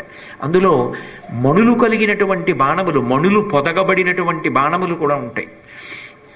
కానీ సాధారణంగా మనం అన్వయం ఏమని చేస్తామంటే, ఆవిడ చేతిలో బాణములు అన్నప్పుడు ఆమె యుద్ధం చేస్తున్నటువంటి స్వరూపం, ఆవిడ ధనుర్బాణములు పట్టుకుని శత్రువు మీద ఆమె ఆ వీరవిహారం చేస్తున్నటువంటి సన్నివేశాన్ని ధ్యానమునందు మనసులో భావన చెయ్యం. మనం దేన్ని భావన చేస్తాము అంటే, ఎప్పుడూ కూడా పంచతన్మాత్రశాయక, ఆమె 5 పువ్వులను బాణంగా పట్టుకున్నటువంటి సన్నివేశాన్నే మనం భావన చేస్తాం. బాణము అనేటప్పటికీ పక్కనే గుర్తొచ్చేది ఏది అంటే ధనస్సు. ధనస్సు బాణము ఈ 2 కవల పిల్లలు లాంటివి. ఇవి ఒకదాన్ని విడిచి ఒకదాన్ని చెప్పం. ధనుర్బాణములు 2 చేతిలో ఉంటాయి. ధనస్సు చేతిలో పట్టుకుని బాణాలు లేకపోవడం, బాణాలు వెనకాత లేదు, అక్షయ బాణ తుణీరాలు కట్టుకుని చేతిలో ధనస్సు లేకపోవడం ఉండవు. ఈ 2 ఉంటాయి. అయితే సాధారణంగా శత్రు సంహారం చేసేటటువంటి వాళ్ళు చాలా బలమైనటువంటి ధనస్సు పట్టుకుంటారు. అందున దేవతా స్వరూపాలు పట్టుకునేటటువంటి ధనస్సులు సామాన్యమైనవై ఉండవు. ఏదో శ్రీ మహావిష్ణువు పట్టుకుంటే శార్ంగం అంటారు, అలాగే అర్జునుడు పట్టుకున్నవి గాంధీవం అంటారు, అలాగే పరమశివుడు పట్టుకుంటే పినాకం అంటారు. ఒక్కొక్కరు పట్టుకునేటటువంటి ధనస్సుకి ఒక ప్రత్యేకమైనటువంటి పేరు కూడా ఉంటుంది. అమ్మవారు పట్టుకునేటటువంటి ధనస్సు చెరుకుతో చేయబడి ఉంటుంది. చెరుకుతో చేయబడినటువంటి ధనస్సు పట్టుకుంటుంది. అందుకే ఆ చెరుకు యొక్క స్పర్శ అమ్మవారి యొక్క తేజస్సుని అనుగ్రహిస్తుంది అని మనం సువాసిని పూజ చేస్తూ ఉంటాం. సువాసిని పూజ చేసినప్పుడు అమ్మవారిగా భావన చేసి కాదు నిజానికి పూజ. ఆవిడ్ని అమ్మవారు అన్న భావనతో చేస్తారు అని అనుకోకూడదు. సువాసిని పూజలో ఎందుకు పూజ చేస్తారు అంటే, అమ్మవారి గుణములు అనేకము ఆమె యందు ప్రవేశించి ఉండి ఆమె యందు నిరూపణమయ్యాయి. ఈమె అమ్మవారి చేత అనుగ్రహింపబడింది. సువాసిని, సువాసిన్యర్చన ప్రీత. ఆమె గుణములు ఈమె యందు నిలబడి ఆమె అనుగ్రహాన్ని పొందిన తల్లి. అందుకని ఈమె పూజ ఆమె అనుగ్రహమునకు హేతు. మనం చూడండి, లౌకికంగా ఏం చేస్తాం? ఒక ఆయన అధికారికి బాగా అంతేవాసి. అధికారికి ఆయన అంటే చాలా ప్రీతి. ఎందుకు ప్రీతి అంటే, ఆయన తలలో నాల్క, చాలా వినయం కలిగినవాడు, చాలా పనొచ్చినవాడు. అంతేగాని ఇతర కారణాలు మరో రకంగా మాట్లాడడం నాకు ఇష్టం ఉండదు. ఆయన చాలా కష్టపడి పనిచేస్తాడు, వినయం కలిగినవాడు, ఎప్పుడూ ఎవరి గురించి ఏమీ చాడీలు చెప్పడు, ఇంకొకరు పని చేయకపోయినా తను చేసేస్తాడు. అటువంటి వాడి మీద అధికారికి సహజంగా ప్రేమ ఉంటుంది కదా. ఆయన ఒక మాట చెప్తే వింటారు కదా. అధికారికి ఏనా మాట వస్తుందేమో, రేపు ఈ పని జరగకపోతే మా అధికారిని ఆ పై అధికారి ఏమైనా అంటారేమో అని ఇతను పని చేసేస్తాడు. ఇప్పుడు అధికారి యొక్క ప్రీతి ఇతని యందు ఉన్నది. ఇప్పుడు మనం అధికారితో పనుందనుకోండి, ఆయన దగ్గరికి వెడతామా? ఆయన ప్రీతి ఎవరి యందుందో వారి దగ్గరికి వెళ్ళాయా మీరు ఒక్క మాట చెప్పండి అని అడుగుతుంటామా? ఆయన్ని అడుగుతుంటాం. అమ్మవారు సువాసినులకు సువాసిని. ఆమె సువాసిని లక్షణములు కొన్ని వీళ్లలోకి వచ్చేసాయి. అందుకని ఆ సువాసినిత్వాన్ని నీలో చూస్తున్నాం మేము అని ఏ సువాసిని లక్షణములు నీ యందు ప్రకాశించాయి చెప్తాం, చెప్పి పూజ చేస్తాం. అందుకే 108 నామాలు కానీ 1000 నామాలు కానీ వాడరు. దానికి ప్రత్యేకం కల్పం ఉంది. అందులో కొన్ని నామాలు చెప్తారు. నువ్వు గురుభక్తి కలిగినటువంటి దానివి. గురుభక్తి అంటే భర్తకి గురువు ఉంటాడు, తనకి గురువు భర్తయే. కానీ భర్తకి గురువు తనకి పరమ గురువు. ఉపదేశం చేశారనుకోండి, తిన్నగా భార్యకి చేయరు ఉపదేశం, భర్త గారికి చేస్తారు. భర్త గారు కొంతకాలం అనుష్ఠానం చేసి జపం చేసి ఆ మంత్రాన్ని తన భార్యకు ఉపదేశం చేస్తాడు. అంటే ఇప్పుడు ఆమె గురుభక్తి కలిగినది. ఎవరి గురువు అంటే ఆమెకి తన భర్త యందు మొట్టమొదట భక్తి. ఆయన గురువు. యోమే భర్త సమీ గురు తం నిత్యమనురక్తాస్మి యథారూపం సుమర్చల అంటుంది సీతమ్మ. ఆయన గురువు. ఆయన ఆయన గురువు అయితే భర్త గారి గురువు తనకి పరమ గురువు, గురువు గారి గురువు కనుక పరమ గురువు కాబట్టి ఆ గురువు పట్ల మరింత గౌరవంతో ఉంటుంది, ఇంకా ఇంకా గౌరవంతో ఉంటుంది. అందుకని నువ్వు గురుభక్తి కలిగిన దానివి. మాన్యా గురు వినీతస్య లక్ష్మణస్య గురుప్రియ ఇది సీతాపి దుఃఖార్త కాలోహి దురతిక్రమ అంటారు వాల్మీకి మహర్షి సుందరకాండలో. కాబట్టి నువ్వు గురుభక్తి కలిగిన దానవు, నీకు శాస్త్రముల పట్ల అనురక్తి ఉంది, నువ్వు ఇంటికొచ్చిన వారికి అన్నం పెట్టడంలో అపారమైన ప్రీతి కలిగిన దానివి, చాలా వినయం కలిగినటువంటి దానివి, నువ్వు సంతానమును పొందినటువంటి దానివి. ఇవన్నీ ఎవరి లక్షణాలు? ఇవన్నీ అమ్మవారి లక్షణాలు. అమ్మవారి యొక్క అనుగ్రహం ఉంది కాబట్టి ఆ లక్షణములు నీకొచ్చాయి అని ఈ లక్షణములు చెప్పి సువాసినికి పూజ చేస్తాం. ఈ లక్షణములన్నీ సువాసినికి వచ్చాయి అని చెప్పి పూజ చేసినప్పుడు ఆ సువాసిని ఎవరిప్పుడు? ఆమె అమ్మవారి యొక్క ప్రతినిధి, బింబ ప్రతిబింబ న్యాయంగా ఆమె యొక్క అనుగ్రహమంతా ఆమె యందు రాశీభూతమైంది. అందుకని చేతికి చెరుకు కర్రిచ్చి కూర్చోబెట్టి పూజ చేస్తాం. ఇది దానికి సంకేతం. మీరు ఇటువంటి స్థితిని పొందినవారు స్మా, అందుకని మీకు ఇంత గౌరవం ఇస్తున్నాం సభలో అని చెప్పడానికి ఓ చెరుకు కర్రిచ్చి పూజకి కూర్చోబెడుతూ ఉంటారు. ఇచ్చుదండం అంత శక్తివంతమైనది. అమ్మవారు చెరుకు విల్లు పట్టుకుంటుంది. ఏమిటి చెరుకు విల్లు ప్రత్యేకత అంటే చెరుకు విల్లుగా ప్రత్యేకత కాదు, అది చేయి మారితే ప్రత్యేకత. ఎందుకని? ఈ చెరుకు విల్లు కానీ 5 పుష్పబాణములు కానీ యథార్థమునకు అమ్మవారివి కావు. అవి ఎవరివి అంటే మొట్టమొదట మన్మధుడివి. మన్మధుడు చెరుకు విల్లు పట్టుకుంటాడు, 5 పుష్పబాణములు పట్టుకుంటాడు. అందుకే ధన పౌష్పం మౌర్వీ మధుకరమయీ పంచవిశిఖ వసంతు సామంతో మలయ మరుదాయోధనరథ తథాప్యేక సర్వం హిమగిరిసుతే కామపి కృపాం అపాంగత్తే లబ్ధ్వా జగదిదమనంగో విజయతే అంటారు సౌందర్యలహరిలో శంకరాచార్యులు వారు. ఈ 5 పువ్వుల బాణాలు ఈ చెరుకు విల్లు పట్టుకుంటాడు. చెరుకు విల్లు ఎక్కడ చూడండి తీయగా ఉంటుంది. ఆ 5 పుష్పబాణములను వేస్తూ ఉంటాడు మన్మధుడు. మన్మధుడి చేతిలో చెరుకు విల్లు పుష్పబాణాలు ఉండి మన మీద పడుతున్నంతసేపు కూడా మనకి విషయములన్నీ సుఖంగా కనపడుతుంటాయి. ప్రాపంచికమైనటువంటి విషయముల వైపుకి తిరుగుతుంటాం. చంద్రశేఖర భారతీ స్వామి అంటారు, విశేషముగా హింసించే స్వరూపం ఉన్నవేదో అవే విషయ వస్తువులు. అవి పైకి తీయగా ఉంటాయి కానీ పుణ్యాన్నో పాపాన్నో సంక్రమింప చేస్తుంటాయి, పునర్జన్మ హేతువులు అవుతుంటాయి. అటువంటి విషయముల వైపు తిరుగుతూ ఉంటాడు. అలా విషయముల వైపు తిరుగుతున్నవాడు అమ్మా నన్ను రక్షించు అని ఒక్కసారి ఆవిడ పాదముల మీద పడిపోతే ఆవిడ తీసుకుంటుంది ఆ చెరుకు విల్లు 5 బాణాలు తీసుకుంటే. ఇప్పుడు ఆవిడ చేతిలో చెరుకు విల్లు 5 బాణాలు ఉంటే అవి పుష్పబాణాలే. ఆవిడ చేతిలో ఉన్నా కూడా అశోకము, అరవిందము, నవమల్లికము ఇటువంటివి 5 పువ్వులు ఆమె చేతిలో బాణాలుగా ఉంటాయి. ఇప్పుడు ఈ 5 ఆవిడ చేతిలో ఉన్నాయనుకోండి, శబ్ద స్పర్శ రస రూప గంధములు మనస్సు అనేటటువంటి చెరుకు విల్లుతో కలిపి భక్తిగా మారిపోతాయి. కొత్తగా మనిషి వేసుకున్న బట్టలో మార్పేం రాదు, కొత్తగా మనిషి ఉన్నటువంటి ఆశ్రమంలో మార్పేం రాదు. అలాగే ఉంటాడు, అదే పని చేస్తుంటాడు, భార్యతో ఉంటాడు, బిడ్డలతో ఉంటాడు, గృహస్థాశ్రమంలోనే ఉంటాడు. మార్పు ఎక్కడొచ్చింది అంటే పూర్వం తన మనసుకి ప్రీతిగా ఉండేటటువంటి శబ్దములు వినడానికి ప్రయత్నించేవాడు. ఇప్పుడు మనసు దేని చేత సంతోషాన్ని పొందుతుంది అంటే భగవత్ సంబంధమైన విషయములు వింటుంటే ఆనందపడతాడు. లేదా ఆయనకి ఏ శబ్దం వినపడినా దాన్ని భగవత్పరంగా అన్వయం చేసుకుంటాడు. ఏదో ఎక్కడో తుమ్మెద ఎగురుతోంది అనుకోండి, చూస్తాడు, భృంగావళీచ మకరంద రసాన విద్ద జంగారగీత నిరతై సహసేవనాయ. ఇవి వెంకటాచలంలో తెల్లవారుధామని ఎగురుతుంటే స్వామికి సుప్రభాతంలో పలుకుతారు.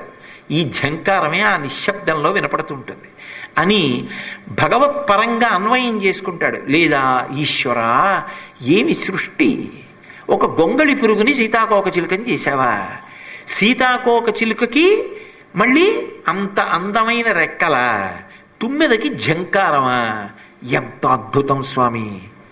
ప్రతి శబ్దమునందు ఈశ్వరుణ్ణి స్మరిస్తాడు, లేదా ఈశ్వర సంబంధమైన శబ్దములు వినడమునందు ప్రీతిని పొందుతాడు. ఎప్పుడు ఏదో భగవత్ కథ వినడం, భగవత్ సంబంధమైనటువంటి కీర్తన వినడం, భగవత్ సంబంధం కలిగినటువంటి వారితో కలిసి తిరగడం. అలాగే స్పర్శ, పూర్వం విషయ వస్తువులన్నీ ముట్టుకుని సంతోషించేవాడు, దానికి పెద్ద వివరం అక్కర్లేదు, మనం అందరం ఆ స్థితిలో ఉన్నవాళ్ళని. కానీ ఒకసారి అమ్మవారి అనుగ్రహం కలిగిన తరువాత ఏది ముట్టుకున్నా భగవత్ ప్రసాదంగా ముట్టుకోవడాన్ని ఇష్టపడతాడు. ఎప్పుడెప్పుడు నేను ధ్యానంలో ఆ తల్లి పాదాలు ముట్టుకుంటాను, ఎప్పుడు ఆ తల్లి మెత్తటి పాదములు స్పృశిస్తాను, ఆ తల్లి వేళ్లకి నేను ఎప్పుడు మట్టెలు పెడతాను, ఆ తల్లి పాదములకు మంజీరములు ఎప్పుడు తొడుగుతాను, ఆ తల్లి పాదములు తల మీద నా తల మీద ఎప్పుడు పెడుతుంది, నేను ఎప్పుడు అమ్మవారి పాదములకు అనులేపనం చేయబడిన గంధాన్ని తీసి నా లలాటమునందు ధరిస్తాను, ఎప్పుడు నా తల్లి పాదముల మీద పువ్వు తీసి నేను కళ్ళకద్దుకుని తల మీద పెట్టుకుంటాను. ఇప్పుడు స్పర్శ అంత భగవత్పరం అవుతుంది. రస, పూర్వం రుచి కోసం తినేవాడు, ఇప్పుడు ఏది తిన్నా ఈశ్వరానుగ్రహం అని ఈశ్వరుడికి నైవేద్యం పెట్టి తత్ప్రసాదంగా తీసుకుంటాడు. ఇప్పుడు రుచి కోసం కాదు, ఈశ్వర ప్రసాదంగా తింటాడు దాన్ని. రూప, పూర్వం ఏది చూసినా తన కంటికి నదరగా కనపడితే సంతోషించేవాడు, సంతోషించి ఊరుకునేవాడు కాదు. అది నాదైపోతే, దాన్ని నేను అనుభవిస్తే, దాన్ని నాదిగా మార్చుకుని దానిలో ఉన్నటువంటి సుఖాన్ని నాదిగా మార్చుకుంటే అని అనుకునేవాడు. ఇప్పుడు ఎక్కడెక్కడ ఏ అందమైనటువంటిది కనపడ్డా ఇదంతా కూడా ఈశ్వర సృష్టి అంటే. ఒక పువ్వు కనపడింది అనుకోండి, కోసేవాడు పూర్వం. ఇప్పుడు ఇంత సన్న తొడిమ, దాని మీద మళ్ళీ ఆకులతో ఇలా చక్కగా ఒక అందమైనటువంటి గొట్టమా, గొట్టంలోంచి రేకులా, ఆ రేకుల మీద చుక్కలా, అవి ఇలా విప్పుకుంటే పచ్చగా ఉంటాయా, దాని మీద ఎవరో కుంచెతో పెట్టినట్టు చుక్కలా. మెట్ట తామర పూలు ఉంటాయి చూడండి, ఏదో ఆ పక్కన నీటి వల్ల మొలుస్తుంది మెట్ట తామర, అది పువ్వు పూస్తే చూడండి ఇంత పువ్వు ఉంటుంది, దాని మీద ఇలా ఎవరో కుంచెతో చిత్రకారుడు పెట్టినట్టు చుక్కలా, అక్కడక్కడ నెమలి కన్నుల్లా ఉంటుందా, అందులో సౌరభమా, దాన్ని ముట్టుకుంటే అంత సౌకుమార్యమా, తుంపేశానా ఇలా వడిలిపోయి నీరసంగా పడిపోతుందా, ఆకుపచ్చ చెట్టుకి దాన్ని తొడిగాడా, ఎంత అందం. నేను కాదుగా సృజించింది, దాన్ని ఎందుకు నేను ముట్టుకోవాలి, దాన్ని ఎందుకు తుంపేయాలి, అది అలా ఉండగా ఆ చెట్టుని, ఆ చెట్టుకి పూసిన పువ్వుని చూడడంలో ఎంత ఆనందంగా ఉంది. ఇప్పుడు ఒక్క పువ్వుని చూస్తే పువ్వు వెనక పరమేశ్వరుణ్ణి జ్ఞాపకం తెచ్చుకుంటాడు. అది అలవాటు కాలేదు.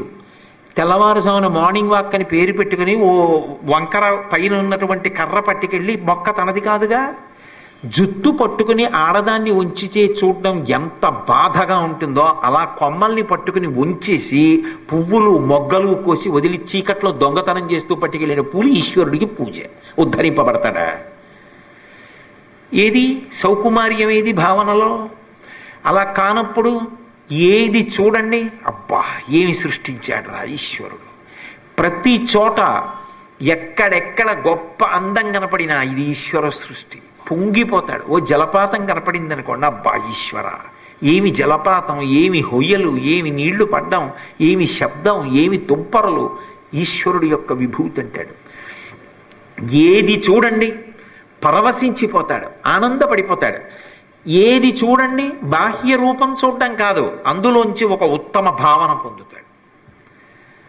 నేను ఆశ్చర్యపోయాను. ఒక ఆయన అన్నాడు, కదిలి కదిలి 10 మందికి ఉపయోగపడాలనుకుంటుంది కాబట్టి నది నీరు తీయగా ఉంటుంది, అన్నీ తనలోకి పుచ్చేసుకుని ఎక్కడికి ప్రవహించదు కాబట్టి సముద్రపు నీరు ఉప్పగా అయిపోయింది అన్నాడు. ఎంత గొప్ప భావన! 10 మందికి పనికి రావాలనుకున్న నాళ్ళు తీయగా ఉంటావు, అన్నీ నేనే పుచ్చుకొని కదలకుండా కూర్చుందాం అనుకున్న నాడు ఉప్పగా అవుతావు. భావనలో ఎంత గొప్ప సౌకుమార్యం!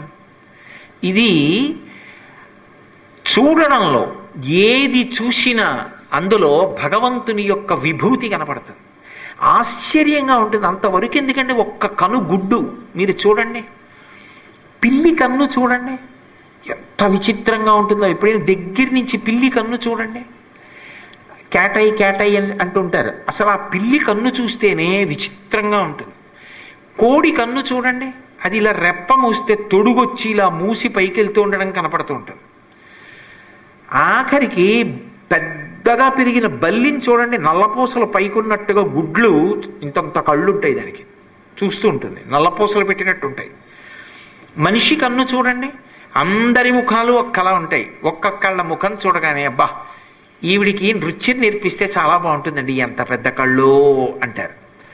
ఒక్కొక్క కళ్ళు చూసేటప్పటికి ఇప్పుడు నీరసంగా వాలిపోయి ఉంటాయి. పాపం ఏమిటండి కళ్ళు అలా నీరసంగా ఉన్నాయి, నిద్ర వస్తుందా, ఏం బడలిపోయారా అంటారు. నవరసాలు కళ్ళల్లో కనపడతాయి. ఒక్క కళ్ళని బట్టి మనిషి యొక్క తేజస్సు తెలుస్తుంది. ఒక్కొక్కరి కళ్ళు చూడండి, అవతల వాళ్ళ గుండెల్లోకి గుచ్చి పరిశీలనం చేస్తున్నట్టు ఉంటాయి ఆ చూపులు. అలా ఉంటాయి కొంతమంది కళ్ళు. కొంతమంది కళ్ళ చేత ముఖం ఇప్పుడు నవ్వుతున్నట్టుంటుంది. అసలు ఆ చేతిలో పట్టుకున్న కుంచి ఏమిటి, ఎలా గీశాడు ఇన్ని ముఖాలు, ఎలా పెట్టాడు ఇన్ని కళ్ళు? ఒక్క కన్ను నిర్మాణంలో ఇన్ని రకాల కళ్ళ, ఇంత సొగస, చూడగలిగినటువంటి హృదయ సౌకుమార్యం ఏర్పడాలి. కానీ ఏది చూసినా వెనక శిల్పి ఈశ్వరుడు కనపడుతూ ఉంటాడు. ఇది ఎక్కడ వస్తోంది అంటే అమ్మవారి చేతిలో ఉంది ఆ విల్లు. అందుకని ఇప్పుడు అది విషయ వస్తువుల యందు తీపి కాదు, అంతటా భగవద్భావన అన్న మాధుర్యం నిండిపోయి ఉంటుంది. కాబట్టి శబ్ద స్పర్శ రస రూప గంధ, ఏ వాసన చూడండి, ఎలాగండి ఇలా పెడతాడైనా, ఎలా తీసుకొస్తాడు ఇంత ఓ చిన్న పుల్ల ముక్క, అది పైకి ఇలా తిప్పి చూస్తే ఎప్పుడు కోసిన ముక్కో ఎండిపోయి ఉంటుందా, దాన్ని తీసుకెళ్ళి బండరాయి గరుగ్గా ఉందా, కాసి నీళ్ళ చుక్కలు చల్లి ఇలా దాన్ని అరగదీస్తుంటే అరిగిపోతుంటే ముద్ద అయితే అందులోంచి అంత సువాసన. ఇంత ఎండిపోయిన కర్ర నీళ్లతో కలిపి రుద్ది తీసింది ఇలా చర్మం మీద రాసుకుంటే చల్లతనమా? అది పరమేశ్వరుడికి అలదితే కీర్తన వచ్చేసిందా, చందన చర్చిత నీలకళేబరా అని. ఏ రూపానికైనా చందనం అలంకారమా? ఇంత సొగసైన చందనమా? ఈ చందనపు చెట్టుకో తొర్రలో మళ్ళీ ఒక ఆడ నాగు పాము పడుకుంటుందా, అక్కడికి వెళ్ళి హరిచందన కోటరమనకు బోవునాగ తరుణియ బోలెన్ అంటారు నందితిమ్మన గారి పారిజాతాపహరణంలో. ఎర్ర చందనపు చెట్టు యొక్క తొర్రలో ఆడ త్రాచుపాము పడుకుంటుందట. సత్యభామ అలా వెళ్ళింది అన్నారు కోపగృహానికి. కాబట్టి ఇంత అందమా? ఓ ఎండిపోయిన మొక్క ఎన్నేళ్ళు అలా ఎండిపోయి ఉన్నా నీళ్లు తగిలి అరగదీస్తే అందులోంచి సువాసన. నేను ఒకసారి మనకి నిర్మాణం చేస్తున్న గోశాల చిట్ట చివరికి వెళ్ళాను. వెళితే అవతల వైపు పెద్ద తెల్లటి పూలు కనపడ్డాయి. అసలు అందులో కేసరాలు ఏమిటి, ఆ దళాలు ఏమిటి, ఆ పువ్వు ఏమిటి, ఆ సొగసు ఏమిటి, నేను ఆశ్చర్యపోయాను. వర్రే మోహన్ రావుని పిలిచి ఒక్క పువ్వు మాత్రమే కోసుకురండి అన్నాను. అవన్నీ ముళ్ళ డొంక, అది ముళ్ళ డొంకలో పూసే ఆ పూలు. వెళ్ళి ఆయన పువ్వు కోసుకొచ్చారు. ఆ పువ్వు చేత్తో పట్టుకుంటే ఎంత చక్క మందమైనటువంటి సువాసన. ఎన్ని కీటకాలు ఆశ్రయించి ఉన్నాయో ఆ సువాసన కోసం. అసలు లోపల ఉంది, ఇలా వేలు పెట్టి ముట్టుకోబుద్ధి లేదు, ఇలా ముట్టుకుంటే మరకబడిపోతుందేమో అనిపించింది. అసలు మట్టి చేతులతో అనవసరంగా ముట్టుకుంటున్నానేమో ఈ పువ్వుని. ఎవరైనా ఏదో గ్లాస్కో పంచె కట్టుకున్నారంటారు, ఆ పంచె కన్నా కూడా ఇంకా తెల్లగా అంత అందంగా ఎక్కడో ముళ్ళ డొంకలో పుట్టిందో పువ్వు. దానికి సువాసన ఏమనాలి? ఎవరు పీలుస్తారు? అనవసరం. అది అక్కడ పుట్టి సువాసనలు విరజిమ్ముతోంది. ఒక సంపంగి పువ్వు ఏం వాసన, సాయంకాలానికి విచ్చుకునే మల్లె పువ్వు ఏం వాసన, జాజి ఏమి సువాసన. ఒక వాసనలా ఒక వాసన ఉండదు. ఒక గులాబీ ఎంత సువాసన. ఏమి ఈశ్వరుని యొక్క సృష్టి. ఎక్కడ ఏ వాసన కనపడ్డా ఈశ్వర ఏమి మహత్కార్యం, ఏమి అపురూపమైన శిల్పివి, ఏమిటి విశేషం. మామూలు చందనాన్ని అరగదీస్తే వచ్చినట్టుగా ఎర్ర చందనాన్ని అరగదీస్తే రాదు. మీరు ఎప్పుడైనా మామూలు చందనపు చెక్క తీసుకొచ్చి అరగదీయండి, అరగదీస్తే అందులోంచి చందనపు ముద్ద వస్తుంటే సువాసన వస్తుంది. మీరు అరగదీసిన కొద్దీ బాగా చిక్కగా అయిపోయి ఇంకా అది పూసలు కట్టేసి మీరు తీస్తున్నటువంటి చందనపు సానం ఇంచి పక్కకు పడిపోతుంది. మీరు ఎప్పుడైనా బాగా తీసి చూడండి. ఏదో కొద్దిగా నీళ్ళు అయ్యేటప్పటికి పట్టణ వీరితో లాగేస్తానంటే నేను చెప్పలేను. అది బాగా తీస్తే పూసలు కట్టేసి పక్కకు పడిపోతుంది. అదే ఎర్ర చందనం అరగదీయండి, గోడ జారిపోతుంది, ముద్దే అవదు. వాల్మీకి మహర్షి రామాయణంలో వర్ణిస్తారు, ఏదో చెవుల పిల్లి రక్తంలా ఉంటుందంటారు. నిజంగా అలాగే వస్తుంది. ఆ చందనపు సాన మీద ఎర్ర చందనం అరగదీస్తే ఎర్రగా నెత్తురొచ్చినట్టు వస్తుంది. వచ్చి అది మీరు గోడ జారిపోవాలి, అది ముద్ద మాత్రం ఓ పట్టానవదు. ఎంతో కష్టపడితే పాత్రలోకి కాకుండా జలపాత్ర యొక్క అంచుకి కొద్దిగా ముద్ద రాయొచ్చు అంతే. మిగిలింది ప్రవాహం కింద అంటే పల్చగా ఉంటుంది ఎక్కువ, తప్ప ముద్దగా రాదు. ఇది చందనమే, ఇది చందనమే. ఒకసారి ఎర్ర చందనం తీసిన సాన మీద మామూలు చందనం తీశారనుకోండి, ఇక పసుపు రంగు రాదు. ఎరుపు పసుపు కలిసిపోయిన ఒక నలుపు రంగు వస్తుంది కొత్తగా, కపిలవర్ణంలాగా. మళ్ళీ సాన శుభ్రంగా కడిగితేనే ఈ చందనం తీయాలి. ఎర్ర చందనానికి వాసన ఉండదు. కానీ ఎర్ర చందనం అలదుకుంటే మాత్రం అబ్బా చాలా మనస్సు ప్రశాంతత పొందుతుంది. పరమేశ్వరుడికి అందుకే ఎర్రచందనం అలంకారం చేస్తారు. పూర్వం చక్రవర్తులు ఎర్రచందనాన్ని అలంకారం చేసుకున్నారు. ఇప్పుడు ఎర్రచందనం గురించి ఎక్కువ మాట్లాడడానికి కూడా భయం వేస్తుంది. కాబట్టి ఈశ్వర ఇన్ని సువాసనలా, కాబట్టి ఏ వాసన చూసినా ఈశ్వరపరం అవుతుంది. ఇప్పుడు మనస్సు ఏమైంది? విషయ వస్తువుల యందు తిరగట్లేదు, ఏది చూసినా ఈశ్వరుడితో అన్వయం అవుతోంది. ఇది మన్మధుడి చేతిలో ఉంటే పునర్జన్మ హేతు అవుతుంది విషయ వస్తువులను అనుభవించి. అమ్మవారి చేతిలో ఉంటే భక్తి పాశములు పడి దగ్గరికి లాక్కుంటుంటుంది ఆవిడ పాదముల వైపు. నిరంతరం మనస్సు యొక్క భావన భగవంతుని వైపుకి తిరిగిపోతుంటుంది. ఏం చూసినా ఏం చేసినా అవే అటువైపే ఆలోచన వెళ్ళిపోతూ ఉంటుంది. అలా వెళ్ళిపోయేటట్టు చెయ్యగలిగినటువంటి ధనుర్బాణములను ఆవిడ చేత్తో పట్టుకుంది.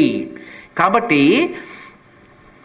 కాలకాల ఫణిపాశ బాణ ధనురంకుశా మరుణ మేఖలాం. అంకుశ అమ్మవారు అది రాగస్వరూప పాశాఢ్య అయితే క్రోధాకార అంకుశోజ్వల. పైన పట్టుకునేటటువంటి రెండు చేతుల్లో ఒక చేతిలో అంకుశాన్ని పట్టుకుంటుంది, అది క్రోధాకార అంకుశోజ్వల. అంకుశము అన్నది ఎవరి విషయంలో ఉపయోగిస్తారు? అంకుశము అంటే కుక్కను కొట్టడానికి వాడతామండి. ఓ అంకుశం చేసిస్తే మా ఇంట్లో పిల్లిని కొడతామండి అందరూ. అంకుశము దేని కొరకు? ఏనుగుని నియంత్రించడానికి వాడతారు. ఏనుగు అన్నది పోలికలో ఎప్పుడు వాడతారు? చాలా పెద్దదనుకోండి, ఏనుగంత ఉన్నాడంటారు. ఆయన నిజంగా అంత ఉన్నాడో లేదో కానీ ఏనుగంత ఉన్నావు, బుద్ధి లేదురా నీకు అంటారు. ఏనుగంత తింటాడండి అంటారు. ఏనుగంత బుద్ధి అండి, ఏనుగంత ఉందండి ఆయన దగ్గర. ఏనుగంత అంటే చాలా పెద్దది. క్రోధాకారాంకుశోజ్వల, అంకుశం క్రోధంతో కలిపారు. ఎందుకని? కోపం వస్తే అలా ఉంటుంది, దాన్ని నియంత్రించాలి. కానీ నిప్పురవ్వగా పుడితే భగ్గున మంటగా పెరిగిపోవడానికి క్షణం పట్టదు.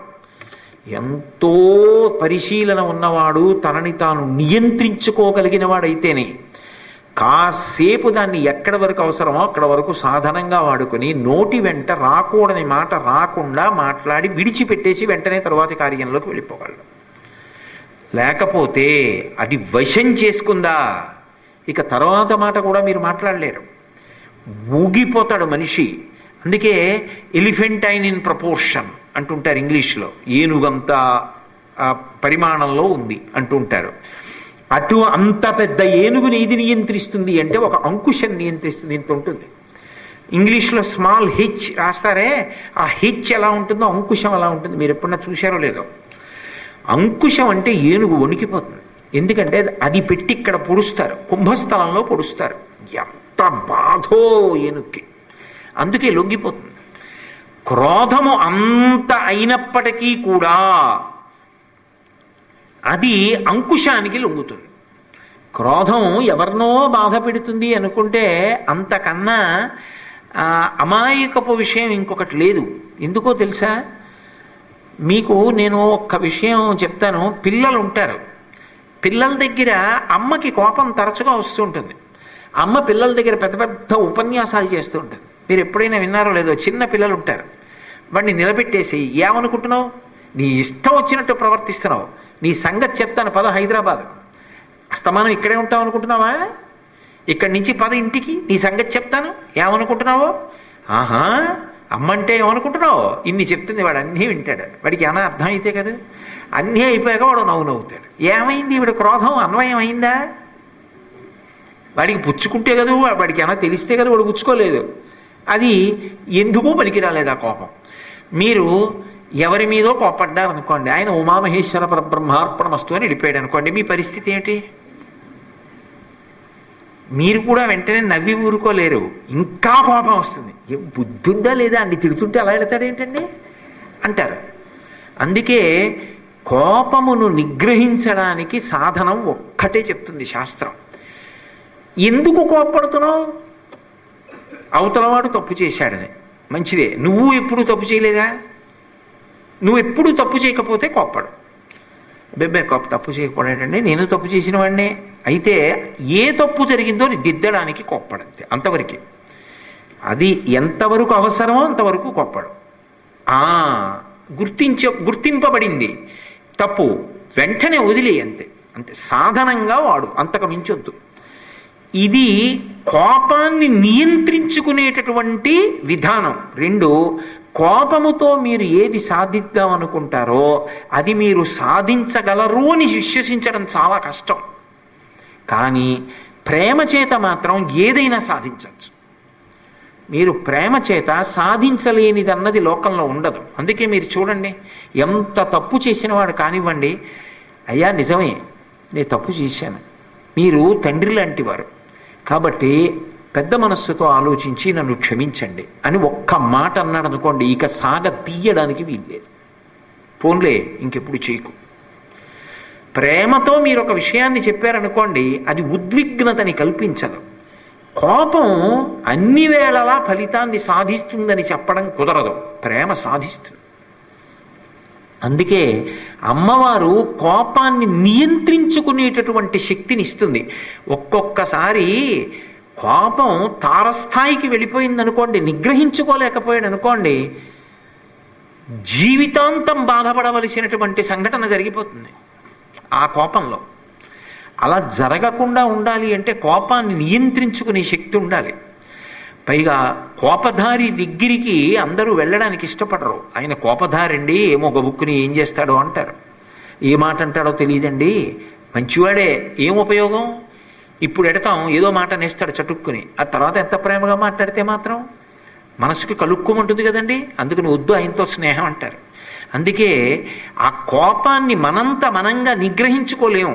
అమ్మవారి అనుగ్రహం కలిగితే కోపాన్ని నిగ్రహించుకునేటటువంటి మార్గం మనకి లభించి దాన్ని ఎందు ఊంచుకోగలుగుతాం. ఇంత ఏనుగు క్రోధమునకు ఎలా వశపడుతుందో అమ్మవారి చేతిలో ఉన్నటువంటి అంకుశము ఏనుగంత కోపాన్ని నిగ్రహించి కోపమును పరిశీలించుకునే శక్తి అనుగ్రహింపబడుతుంది. దానివల్ల పాపము నుండి వినిర్ముక్తుడవుతాడు. కాబట్టి అమ్మవారి చేతిలో ఉన్నటువంటి అంకుశాన్ని ప్రతిరోజు ఒక్కసారి చూసి ధ్యానం చెయ్యి. నాకు తెలిసి మీరు ఒక మాట అడుగుతారు, బాగుంది కానండి, అలా ఒక మూర్తిలోంచి నచ్చినవి 3, ఒక మూర్తిలోంచి నచ్చినవి 1 అలా తెచ్చుకుని అలా మనం ధ్యానాలు చేసుకుంటూ ఉండొచ్చా? అప్పుడు ఇది లలిత చేతిలో ఉన్నది, ఇది మారియమ్మన్ చేతిలో ఉన్నది, అలా కదా అన్వయం అయిపోదా? అది రాగస్వరూప పాశాఢ్యాగా మేము చూడకూడదా ఒకవేళ అని మీరంటే, నేను మీకు ఒక జవాబు చెప్తాను. శంకర భగవత్పాదుల యొక్క దూరదృష్టి, ఆయన యొక్క జ్ఞానము, ఆయన యొక్క పరిశీలనము, ఆయన యొక్క ప్రతిపాదన ఏ కారణము చేత కూడా తిరస్కరింపబడేవిగా ఉండవు అని మీరు గుర్తుపెట్టుకోవాలి. జీవితంలో ఎప్పుడూ విడిచిపెట్టకుండా ఉండేది ఏది? నీడ. వస్తువు నీడ ఎన్నడూ ఒకదానిని ఒకటి విడిచిపెట్టవు, ఆశ్రయించి ఉంటాయి ఒకదాన్నొకటి. అలాగే ఇప్పుడు ఒకటి ఉంటే రెండోది లేదు అని చెప్పడానికి వీలు లేకుండా ఉండేది ఏదంటే రాగం ఉంటే ద్వేషము, ద్వేషం ఉంటే రాగము. ఇది బాగా పట్టుకోవాలి మీరు. నాకు రాగం ఉందనుకోండి, నాకు ఆయన అంటే ఇష్టం అన్నాను అనుకోండి, ఖచ్చితంగా ఎవరో అంటే కోపం కూడా ఉంటుంది. ఎందుకంటే ఆయనలో కొన్ని గుణాలు ఇష్టం, అంటే కొన్ని గుణాలు లేని వాడి మీద అప్రీతి కూడా ఉంటుంది. ఇప్పుడు అది ఉత్తమమైన కోపం అనుకోండి, పర్వాలేదు, నాకు ఆయన మీద కోపం కాదండి, ఎందుకు ఇప్పుడు అటువంటి పనులు చేస్తూ ఉంటాడు, ఆయన చేసే పనుల మీద కోపం, ఆయనలో మార్పు రావాలని కోరుతున్నాను. భావన పండితే ఏమవుతుందంటే, ఎవడు చెడు మార్గంలో ఉన్నాడో వాడు ఉద్ధరింపబడాలని మొదటి ప్రార్థన జరుగుతుంది. వాళ్ళు పర్వాలేదండి, పాపం ఆయన ఒక్కడే దూరంగా ఉండిపోతున్నాడు, ఆయన అనుగ్రహింపబడాలి ఈశ్వరా అని ముందు ప్రార్థన చేస్తారంటే మనసు పండిందని గుర్తు. ఇప్పుడు రాగం ఉంది, ద్వేషం ఉంటుంది. ఎందుకని అంటే, నాకు చాలా ప్రేమ ఉందనుకోండి, దానివల్లే కోపం వస్తుంది. ఎక్కడ నాకు విపరీతమైన ప్రేమ ఉండిపోయిందో ఆ వస్తువు నాకు కొంచెం దూరం అయినట్లుగా అనిపించినా, ఆ వస్తువు నన్ను అవమానించింది అనిపించినా, ఆ వస్తువు నన్ను ఉపేక్షించింది అనిపించినా నాకు కోపం వస్తుంది. నాకు ఏసీ అంటే చాలా ప్రీతి అనుకోండి, ఆ ఏసీ ఫెయిల్ అయిపోతే కోపం వస్తుందా రాదా? దిక్కుమాల ఏసీ ఫెయిల్ అయిపోయిందని. ఎందుకని ఏసీ మీద ఉన్న ప్రీతి రాగము ద్వేషమునకు కారణమైంది. ద్వేషం ఎక్కడుందో అక్కడ రాగం ఉందని గుర్తు, అది మళ్ళీ వచ్చింది అనుకోండి, మళ్ళీ పనిచేస్తోంది అనుకోండి, అమ్మయ్యా అంటాడు. రాగము ద్వేషము కలిసి ఉంటాయి. అందుకని అంకుశం చెప్పాక రాగం గురించి మీకు చెప్పలేదని ఎవరు చెప్పారు? క్రోధాకార అంకుశోజ్వల చెప్తే అది రాగస్వరూప పాశాఢ్య అని చెప్పేసినట్టే. అది ఎక్కువ ఉపకారం చేయడానికి మారియమ్మని చేతి ఆయుధంగా కూడా చెప్పారు. ఇప్పుడు మీరు దాన్ని రాగస్వరూప పాశాఢ్య అంటే కాదన్న వాళ్ళు ఎవరు? మీ ఇష్టం, అలాగా అన్వయం చేయొచ్చు, కాదనడానికి వీల్లేదు. ఏమి శంకరాచార్యుల వారి ప్రజ్ఞ! ఉన్న ఉపకారాలకి కొత్త ఉపకారాన్ని మూట కట్టి మనకు అందిస్తూ ఉంటారు. ఇది శంకర భగవత్పాదుల యొక్క అనుగ్రహం. అందుకే ఒకదాని గురించి ఆలోచించడం మొదలు పెడితే అది చివరి వరకు విస్తరించి ముడిపడుతుంది. అలా ముడిపడితేనే మాల. రత్నంతో రత్నం, రత్నంతో రత్నం ముడిపడాలి. ముడిపడితే మాల, కానీ దేనికి విడివిడిగా ఉంటే రత్నాలంటాం. అలా ముడి వేయడానికి మొదటి దాన్ని మార్చి కలుపుతారు, అప్పుడు మాల అంటారు. రత్నం తీసుకొచ్చి రత్నంగానే అలా పెట్టి రత్నం పక్కన రత్నం పెట్టి నేను మాల చేస్తానంటే అవుతుందా? దీన్ని బంగారంలోకి పొదిగి ఓ చిన్న తీగ తీసి మళ్ళీ ఇక్కడ బంగారం కుదురు చేసి అందులో ఇంకో మణి పెట్టాలి. మొదటి దాన్ని బంగారంలోకి ఇమడిస్తే మీరు అక్కడి నుంచి లాగిన తీగలోంచి మిగిలిన వాటిని ఆలోచించి వెనక్కి వచ్చే రత్నాల మాల అవుతుందని. అందుకని కాల కాల పణిపాశ బాణ ధనురంకుశామరుణమే కలాం అంటారు. అరుణమేఖలాం, అమ్మవారు పెట్టుకున్నటువంటి వడ్డాణం ఎర్రగా ఉంది అన్నారు. అదేమిటి వడ్డాణం ఎర్రగా ఎందుకుంటుంది? ఎంతోమంది వడ్డాణం పెట్టుకుంటారు. పెట్టుకున్న వడ్డాణాలన్నీ ఎర్రగా ఉంటాయా? అయితే స్త్రీలే వడ్డాణం పెట్టుకుంటారని మీరు అనుకోకండి, పురుషులు కూడా వడ్డాణం పెట్టుకుంటారు. పురుషులు పెట్టుకునే వడ్డాణానికి ఓ పేరుంది, వాళ్ళు పెట్టుకుంటారు. పూర్వం మహారాజులు వాళ్ళు పెట్టుకోవాలా వడ్డాణాలు? డబ్బు ఉండాలి కానీ వాళ్ళు కూడా పెట్టుకోవచ్చు. కాబట్టి మొలనూలు అంటారు, వాళ్ళు పెట్టుకుంటారు. శంకర భగవత్పాదులు ఇక్కడ ఒక చమత్కారం చేస్తున్నారు అని మీరు గుర్తుపట్టాలి. ఆయన మేఖలా శబ్దం వేశారు. మేఖలాకి వడ్డాణానికి ఓ తేడా ఉంది. వడ్డాణము అంటే చిరుగంటలు ఉండాలి, దానికి కింద చిన్న చిన్న చిన్న చిన్న గంటలు ఉండాలి. వడ్డాణం పెట్టుకుని నడుస్తున్నారనుకోండి, అమ్మవారు నడిస్తే ఎలా వస్తుందో అలా చిన్న చిన్న గంటల ధనుస్తుంది. చిరుగంటలుంటే వడ్డాణం అంటారు. చిరుగంటలు లేకుండా కేవలం నూలు అంటే మీకు బాగా అర్థం అవ్వాలంటే అదొక బెల్ట్లా పెట్టుకున్నారు అనుకోండి, అప్పుడు మేఖలా పెట్టుకున్నారు అంటారు. మేఖలా అయితే దానికి 8 వరసలు ఉండాలి.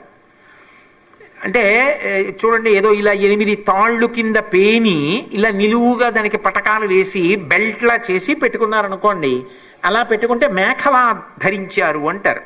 కాదు, అది గంటలతో చిరుగంటలతో ఉందనుకోండి, అప్పుడు వడ్డాణం పెట్టుకున్నారంటారు. సౌందర్యలహరిలో చెప్పింది వడ్డాణం.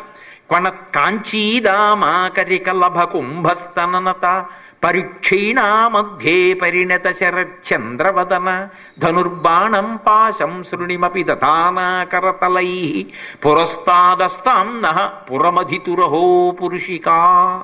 అక్కడ కాంచీదామా అంటే చిరుగంటలతో ఉన్న వడ్డాణం. ఇక్కడ అరుణమేఖలాం, ఎర్రని వడ్డాణం పెట్టుకుంది, మేఖలా పెట్టుకుంది. అంటే ఇక్కడ గంటలు లేవు, గంటలు లేని ఎర్రని మేఖలా పెట్టుకుంది. ఎర్రని మేఖలా అంటే అసలు బంగారంతో పెట్టుకుంటారు, కానీ ఎరుపు రంగులో ఉన్నవి ఎలా పెట్టుకుంటారంటే ఏ బంగారముతో చేయబడినదో ఆ బంగారము కనబడుటలేదు. ఎందువలన కనబడుటలేదు? అందులో పదకబడినవి పద్మరాగమణులు. పద్మరాగమణులు ఎర్రగా ఉంటాయి. ఎర్రని కాంతి చేత పచ్చని బంగారము కప్పబడిపోయింది. కప్పబడిపోతే ఇప్పుడు అమ్మవారి చుట్టూ నడుం చుట్టూ ఏముంది? ఎర్రటి కాంతితో ఒక మేఖలా పెట్టుకున్నట్టు కనపడుతోంది. ఎర్రటి కాంతి వలయం ఒకటి చుట్టూ ఉన్నట్టు కనపడుతోంది నడుం చుట్టూ. ఇది అరుణమేఖలాం. అలా ధ్యానం చేయండి. ఎందుకు శంకర భగవత్పాదులు అలా ప్రతిపాదన చేసినట్లు అంటే, ఒకటి చిరుగంటలు పెట్టుకుంది అని ఎప్పుడు చెప్పగలం? చూసి చెప్పచ్చు. ధ్యానంలో ఉండగా ఆవిడ కదిలి వెడుతుంటే ఆ చిరుగంటల సవ్వడి వినపడి చెప్పచ్చు. మనసి భావయామి అన్నప్పుడు ఆమె యొక్క నడుం చుట్టూ కదు ఉంటుంది. మేఖలా పెట్టుకున్నా వడ్డానం పెట్టుకున్నా ఎక్కడ పెట్టుకుంటారు? నడుంకి చుట్టూ పెట్టుకుంటారు. అది ప్రధానంగా దేన్ని కప్పుతుంది? బొడ్డు భాగం మీదకు వస్తుంది. బొడ్డుకి ఒక ప్రత్యేక లక్షణం ఉంది. అది బిడ్డలకి తల్లికి అనుబంధాన్ని చెప్పేటటువంటి ప్రదేశం. నాభీ సంబంధం మాతృత్వాన్ని నిరూపణం చేస్తుంది. అందుకే బయటికి వచ్చిన తర్వాత బొడ్డు కోసేస్తారు. బొడ్డు కోసేసిన హృదయ బంధం నిలబడిపోతుంది. ఈ భూమినంతటినీ కూడా మీరు ఒక అమ్మవారిగా భావన చేశారనుకోండి. బకించంద్ర చటర్జీ చేశాడు.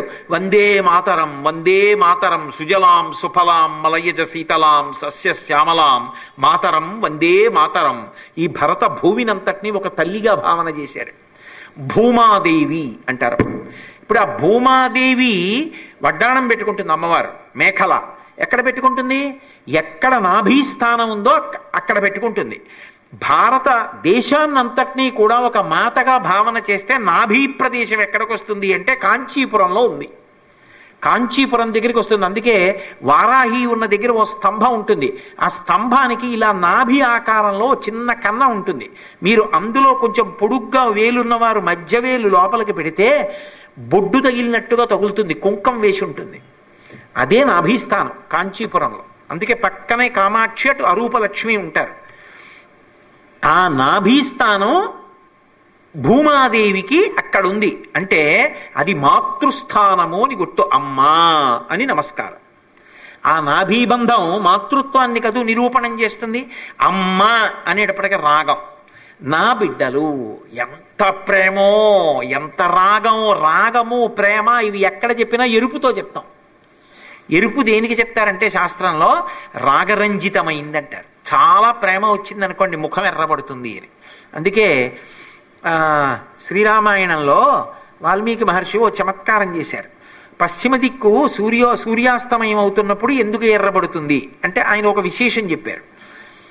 ఎందుకు ఎర్రబడుతుందంటేట సూర్యుడు పగలంతా తన కార్యక్రమం మీద తాను వచ్చేస్తాడు కదా, ఏదో కార్యాలయానికి వెళ్ళిపోయిన భర్తలా, ఉద్యోగానికి వెళ్ళిపోయిన భర్తలాగా. ఇంకా సాయంకాలం అయితే ఏమిటి ఇల్లాలికి సంతోషం? అమ్మయ్య ఆయన వచ్చేస్తారు, ఇంకా సాయంకాలం అయిపోయింది, ఇంకా ఆయన ఆఫీసులో పని పూర్తి చేసుకుని వచ్చేస్తారు కాసేపట్లో. ఆయన వచ్చేస్తే ఏమిటవుతుంది అంటే భార్యకి గొప్ప సంతోషం. భర్త దర్శనం, భర్తతో మాట్లాడడం కన్నా కులకాంతక ఆనందం ఏముంటుంది? అందుకని ఆయన వచ్చేస్తారు సంతోషపడిపోతుంటారు. బహుశా 6, 7 ఆ మధ్యలో ఆయన వస్తుంటారు. ఇప్పుడు అనుకోకుండా ఆయన 5:30కే వచ్చేసాడు. తలుపు కొట్టాడు, తీసేటప్పటికి కనపడ్డారు. రోజు చూసే భర్తే అయినా ఆయన్ని చూసేటప్పటికీ ఆమె ముఖంలో సంతోషముతో కూడిన ప్రేమ అభివ్యక్తమై ముఖము ఎర్రబడింది. సూర్యుడు వచ్చేటప్పటికిట పశ్చిమ దిక్కు అనబడేటటువంటి కాంత ముఖం ఎర్రబడిందయా, అందుకని ఆకాశం ఎర్రగా కనబడుతోందన్నారు. అలా అమ్మకి బిడ్డల్ని చూస్తే ప్రేమ. ఓ వీళ్ళందరూ నా బిడ్డలు, ఆ బ్రహ్మకీట జనని. ఆమె ఎవరో కొంతమందికి కాదు, మనుష్యుల దగ్గర నుంచి సమస్త పిపీలికాది పర్యంతమనకు ఆమె తల్లి. తల్లికి పిల్లల్ని చూసుకునేటప్పటికీ ముఖము రాగరంజితమైపోతుంది. వాడు మనకు అందంగా ఉండకపోవచ్చు, కానీ తల్లికి వాడిని పట్టేసుకుని గుండెలకి హత్తేసుకుని ఇలా ఊగిపోతూ, మీరు చూడండి అసలు ఎక్కువ మాట్లాడని ఆడవాళ్ళు కూడా పిల్లాన్ని ఇలా గట్టిగా పట్టేసుకుని వాడిని ముద్దులు ఎట్టేసుకుంటూ ఇలా ఊగిపోతూ, నా కన్నవాడు, నా బుజ్జివాడు, నా చిన్నవాడు, నా అందాల కొండ, నా గారాల పండు, ఎన్ని చెప్పేస్తారో ఏమిటో. కవిత్వం అంచానుప్రాస, వృత్తానుప్రాస ఎన్ని ఉంటాయో అందులో. ఎక్కడిది కవిత్వం అంటే ఆ బిడ్డ పట్ల ఉన్నటువంటి రాగము, ప్రేమ నుంచి అన్ని మాటలు వచ్చేస్తాయి. అంత సంతోషం.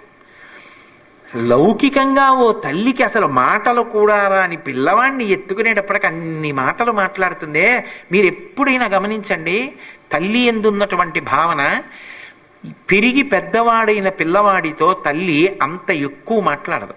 రే హోంవర్క్ చేసుకో, చదువుకో, కాళ్ళు చేతులు కడుక్కో, బల్ల మీద పలహారం పెట్టని చెయ్యి, ఏవో కొద్ది మాటలు మాట్లాడుతుంది. చంటి పిల్లాన్ని తీసుకుని అమ్మ ఎత్తుకుని అటు ఇటు తిరుగుతోంది అనుకోండి, మీరు అప్పుడు చూడండి వాడికి ఏమి ఒక్క మాట అర్థం కాదు. వాడు చాలా చిన్నవాడు, ఇంకా మెడ నిలబెట్టడం వచ్చింది. అప్పుడే మీరు ఎప్పుడైనా వినండి, అలా మాట్లాడుతూనే ఉంటుంది అమ్మ. నా పండుగడు కదూ బుగ్గలు అందమైన నాన్న కాకి చూసావా ఎలా ఎగిరిందో బల్లి అమ్మో ఎలా చూస్తోందో ఏమిటో ఎందుకు అవన్నీ వాడికి బల్లి తెలీదు కాకి తెలీదు గోడ తెలీదు ఏమీ తెలియదు ఏమిటి మాట్లాడింపచేస్తోంది ఆవిడేం పిచ్చిది కాదు వాడిని ఎత్తుకునేటప్పటికే ఆ స్పర్శలో నా బిడ్డ ఆ ప్రేమకి ఎక్కువ మాటలు మాట్లాడని తల్లి కూడా అన్ని మాట్లాడేస్తుంది అమ్మ అనే మాటకే అంత ప్రేమ ఉందండి అది రాశీభూతమైన ప్రేమ అమ్మంటే మామూలుగా కన్న తల్లికే అంత ప్రేమ ఉంటే ఇంకా ఇంత జగత్తుని కన్నా అమ్మ తల్లి ప్రేమ ఎలా ఉంటుంది అది చెప్పాలంటే మేఖల ఎర్రగా ఉందని చెప్పాలి ఆ ప్రేమ చూపించడానికి ఆవిడ మాతృత్వాన్ని చెప్పడానికి అందుకే అరుణమేఖలాం అందులో రత్నం ఉండాలి పద్మరాగమణులు లేకుండా ఎరుపు ఎలా వస్తుంది కాబట్టి రత్నం ఉందా లేదా అల్లేరా లేదా నవరత్నమాలిక ఒక రత్నాన్ని రత్నం పక్కన పెట్టి అల్లుతున్నారా లేదా కాబట్టి ఇప్పుడు మీరు ఆ శ్లోకాన్ని చూస్తే హారనూపుర కిరీట కుండల విభూషిత వయవశోభినీం కారణేశవరమౌళి కోటి పరికల్ప్యమాన పదపీఠికాం కాల కాల ఫణిపాశ బాణ ధనురంకుశామరుణమే కలాం ఫాలభూతిల కలోచనాం మనసి భావయామి పరదేవతాం ఆ శైలి కూడా ఎలా ఉంటుందంటే మీరు మనసులో ధ్యానం చేస్తూ పాడుకుంటుంటే మీకు తెలియకుండా మీకే గొప్ప సంతోషం కలిగేలా రచన చేశారు అసలు ఆ పద గుంభనం అలా పడింది ఆ శ్లోకాలకి అది శంకర భగవత్పాదులకి చెల్లింది మహాపురుషులైన పాలభూతిల కలోచనాం అంటారు అమ్మవారి యొక్క పరమమంగళప్రదమైనటువంటి నుదురు ఆ నుదురు మీద ఉన్నటువంటి ఆ బొట్టు ఇవన్నీ వ్యాసుల వారు ఇచ్చినటువంటి నామాలు మళ్ళీ ఈ మేఖల కానీ లేకపోతే అమ్మవారి చేతుల్లో ఉన్నటువంటి ఆయుధాలు కానీ ఇవన్నీ నేను మీకు లలితా సహస్రంలో ఉన్నవి చెప్పే కదా కిరీటం కురువిందమణి శ్రేణి కనత్కోటి ఇరమండిత అన్నీ మళ్ళీ మీరు ఒక్కసారి వాటికి ఆధారాలు కావాలంటే లలితా సహస్రంలో ఉన్న నామాల్లోకి సౌందర్యలహరిలోకి వెడుతుంటే అన్వయం అవుతుంటాయి ఆయన దృష్టికోణం ఏమిటో మీకు తెలుస్తూ ఉంటుంది పాలభూతి లకలోచనాం ఆ తల్లి యొక్క లలాట మధ్య భాగమునందు ఎర్రని కుంకం బొట్టు చక్కటి కస్తూరి తిలకంతో పెట్టుకుంటుంది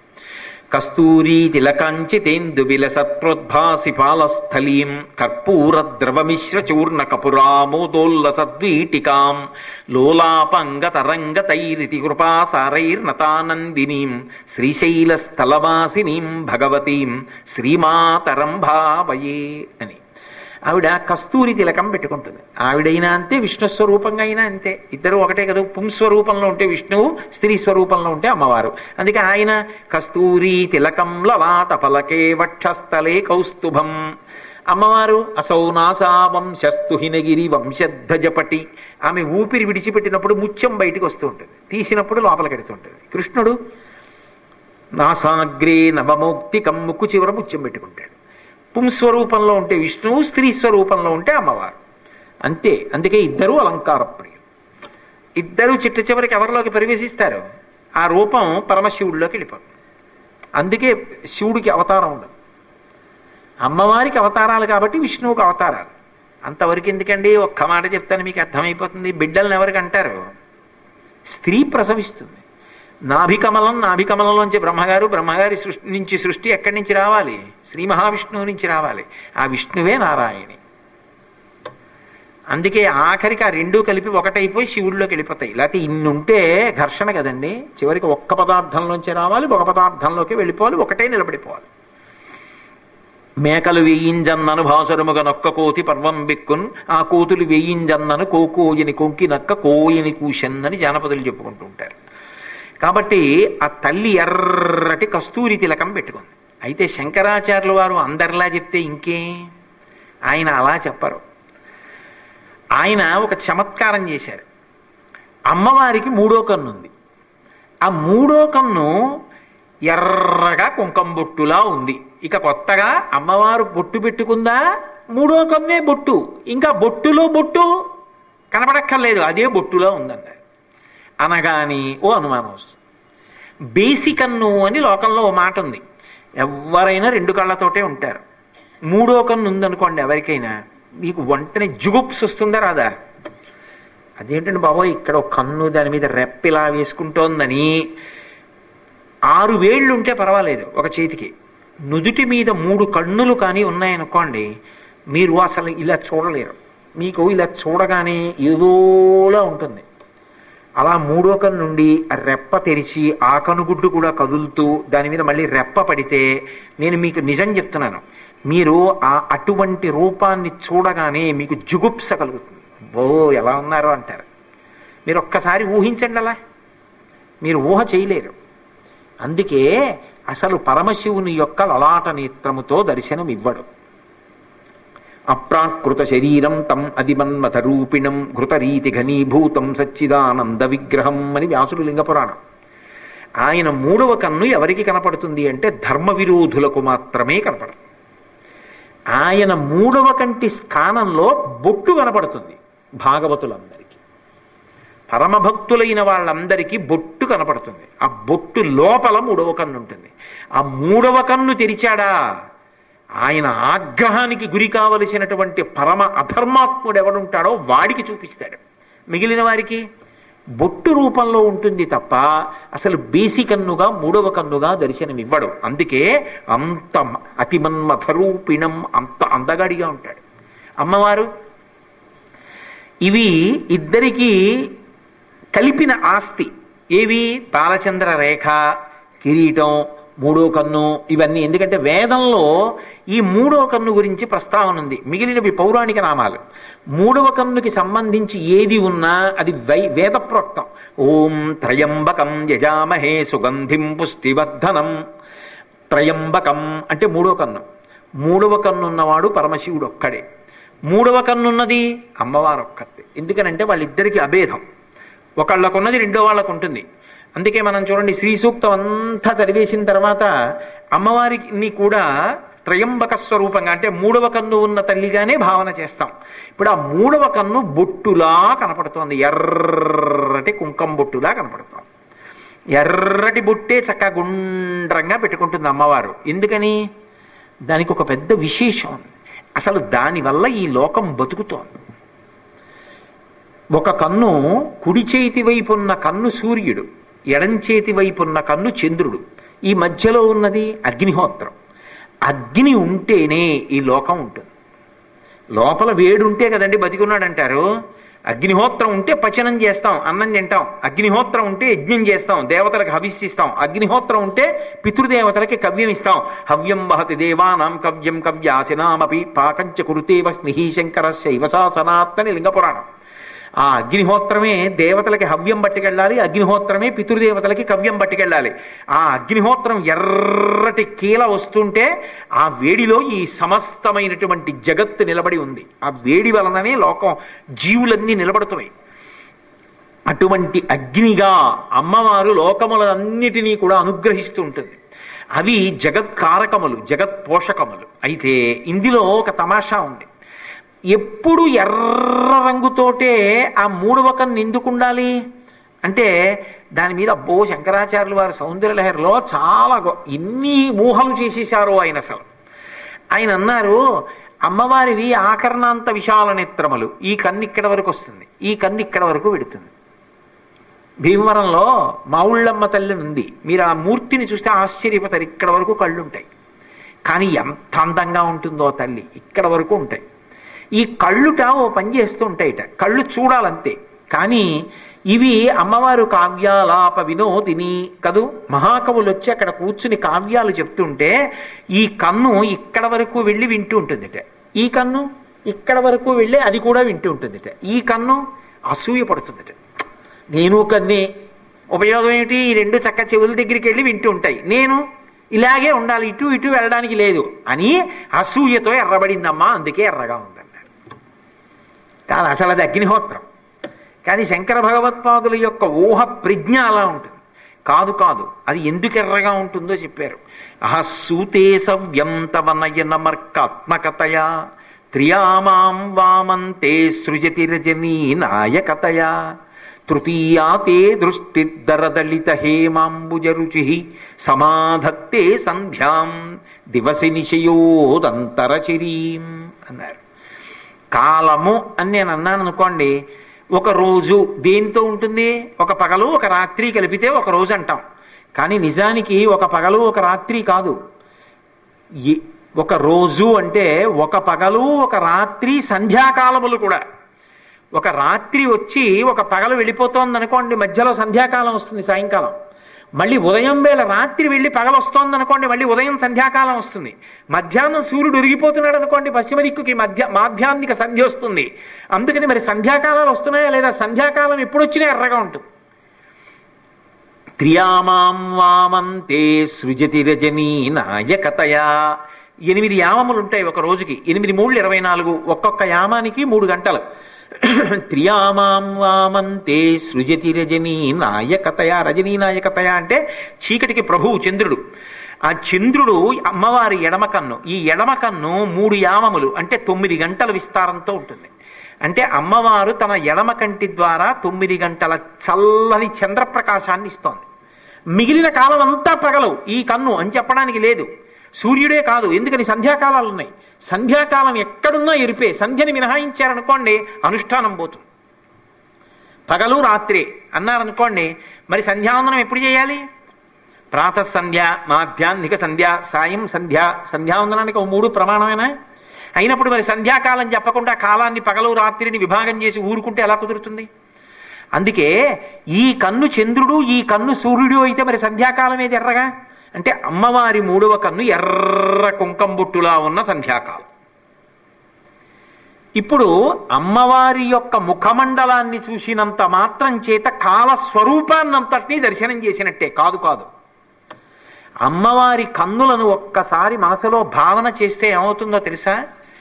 త్రివేణీ సంగమ స్నానం కాదు, అంతకన్నా గొప్ప స్నాన ఫలితం పడుతుంది. సాధారణంగా స్నాన ఫలితం అంటే ఏం చెప్తారంటే త్రివేణీ సంగమం అంటారు. త్రివేణీ సంగమం అంటే ఏ 3 కలవాలి? గంగా, యమున, సరస్వతి. సరస్వతి అంతర్వాహిని, లోపల వెడుతూ ఉంటుంది, పైకి కనపడదు. గంగ ఏ రంగులో ఉంటుంది? తెల్లగా ఉంటుంది. యమున నల్లగా ఉంటుంది. సరస్వతి ఎవరికి తెలుసు? పైకి కనపడిందా? అంతర్వాహిని, అడుగు నుంచి వెడుతోంది. అమ్మవారి యొక్క ఒక కన్ను చంద్రుడు, అందుకని ఆ కన్ను చల్లటి కాంతినిస్తుంది. చల్లటి కాంతిని ఇవ్వాలంటే కన్ను నల్లగా ఉండాలి, ఎరుపు ఎక్కకూడదు. నల్లటి కన్ను చల్లటి చూపునిస్తుంది, నల్ల కలువలో చల్లతనం ఉన్నట్టు. రాత్రి పడుకునేటప్పుడు నీలం దీపం వేసుకుంటాం, ఎందుకని కంటికి చల్లగా ఉంటుంది. అలా అమ్మవారి కన్ను నల్లగా ఉంది, ఎరుపెక్కలేదు అంటే చల్లగా ఉంది చంద్రుడు. ఈ కన్ను సూర్యుడు. ఇక ఈ కన్ను ఇది ప్రమప్రకాశంతో ఉంటుంది. ఇక 3వ కన్ను సంధ్య. సంధ్య అంటే ఎర్రగా ఉండాలి, సరస్వతి అనేది ఎర్రగా ఉండదు. మరి త్రివేణి సంగమం ఎలా చెప్పడం? అందుకే ఈ పైకన్నుని శోణానదితో పోలుస్తారు. శోణానది విఘ్నేశ్వరుడి యొక్క సాలగ్రామాలు దొరుకుతాయి.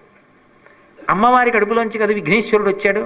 అందుకే శోణానది ఎర్రగా ఉంటుంది కాబట్టి శోణానది ఈ 3వ కన్ను. గంగా, యమున, శోణ కలిసినటువంటి ప్రదేశం అనుకోండి, అది త్రివేణి సంగమం కన్నా 1,000 రెట్లు గొప్పది.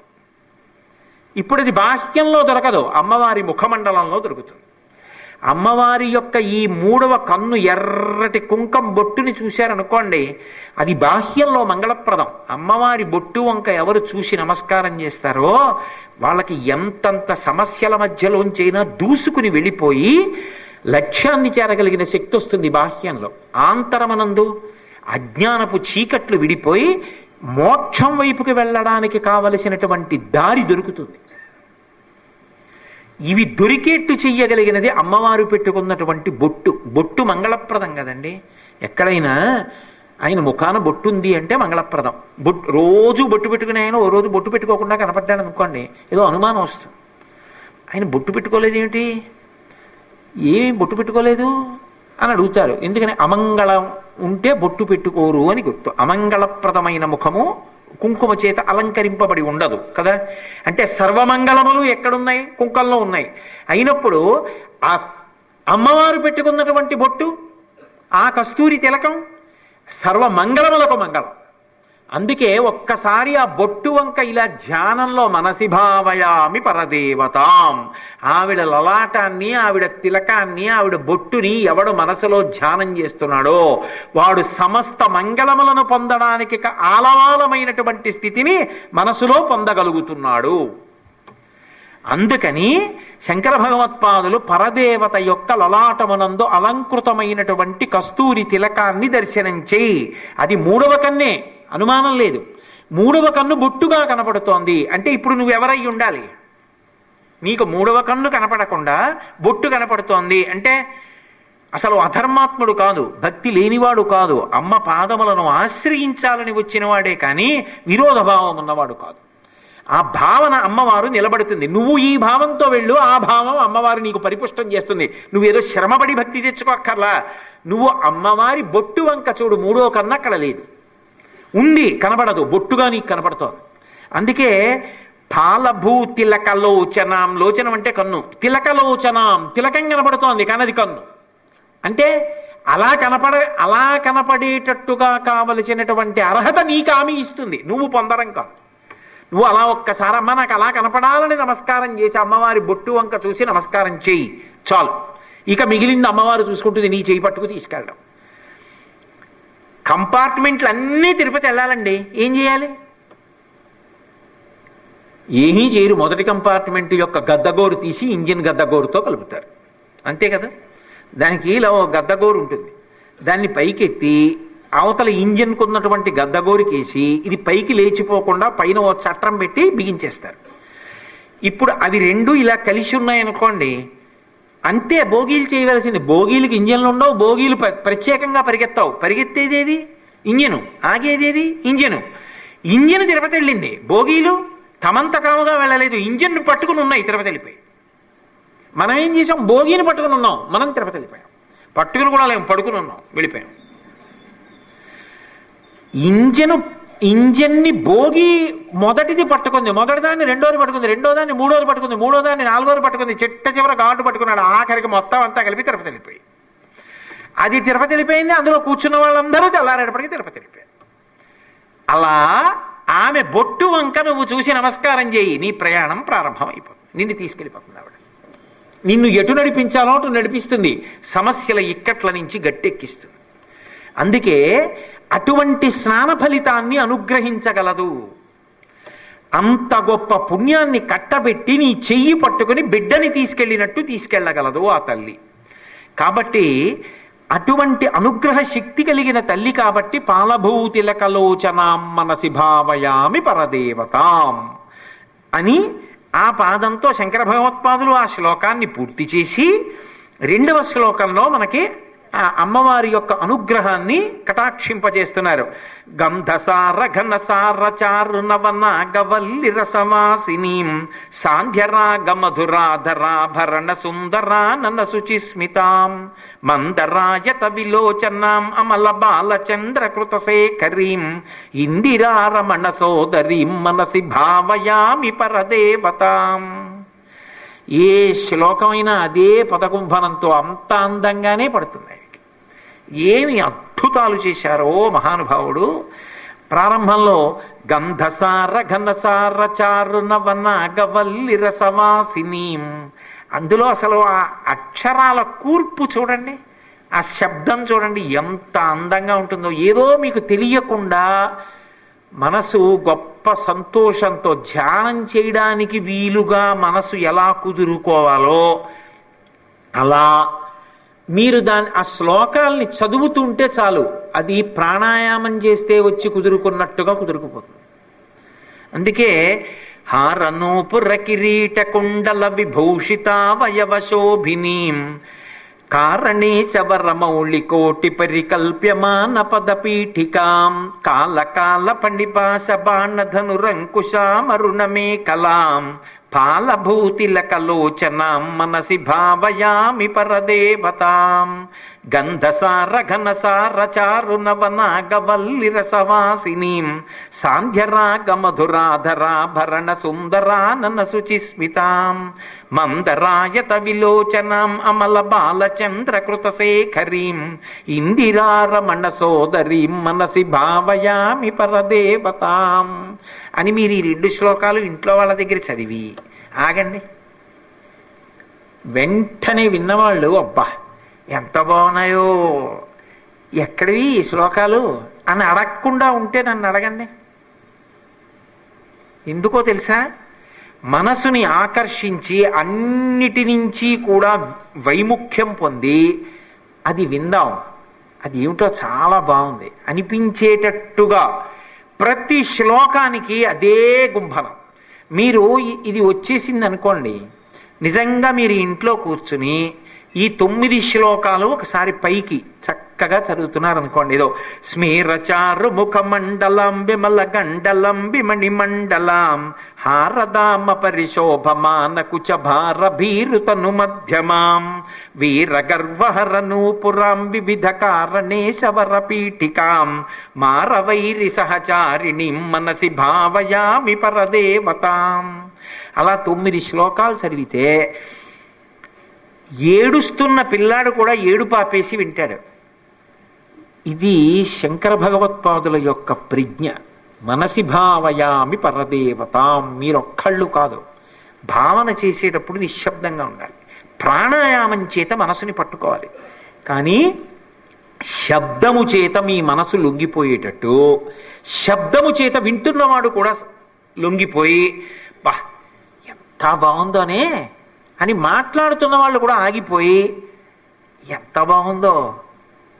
నాకు ఒక్క మాట చెప్పండి, ఇది మనం కూడా ఇలా 9 శ్లోకాలు పుస్తకం లేకుండా చదవాలరా అని అనిపించట్లా మీకు? పుస్తకం లేకుండా ఈ 9 శ్లోకాలు అలా చెప్పేయాలి అని అనిపించట్లా?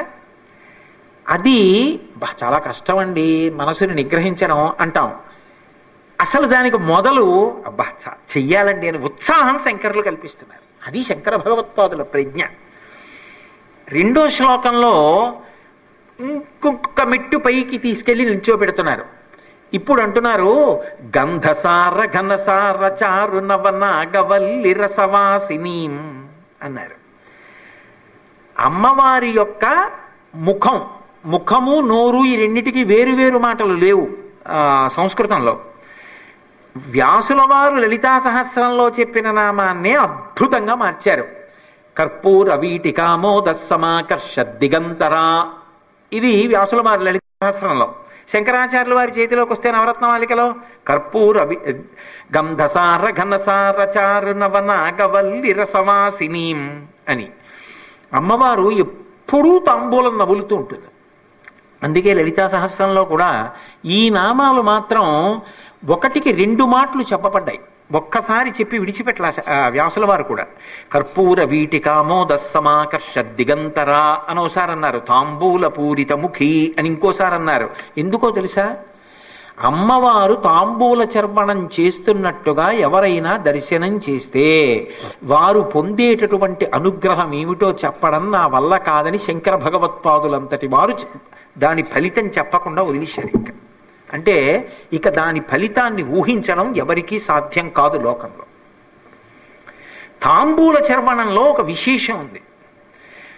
ఇప్పుడు నేను ఏదో ఓ మధుర పదార్థం తింటున్నాను అన్నాను అనుకోండి, పెదవులు, దంతములు, నాలుక, నోటి లోపలి భాగము అంతా కూడా అందులో ఉపకారం చేసేవే అయినా మీకు అందులో కొన్ని ఆ పదార్థాన్ని తిన్నాయి అని చెప్పడానికి ఆధారములేం ఉండవు.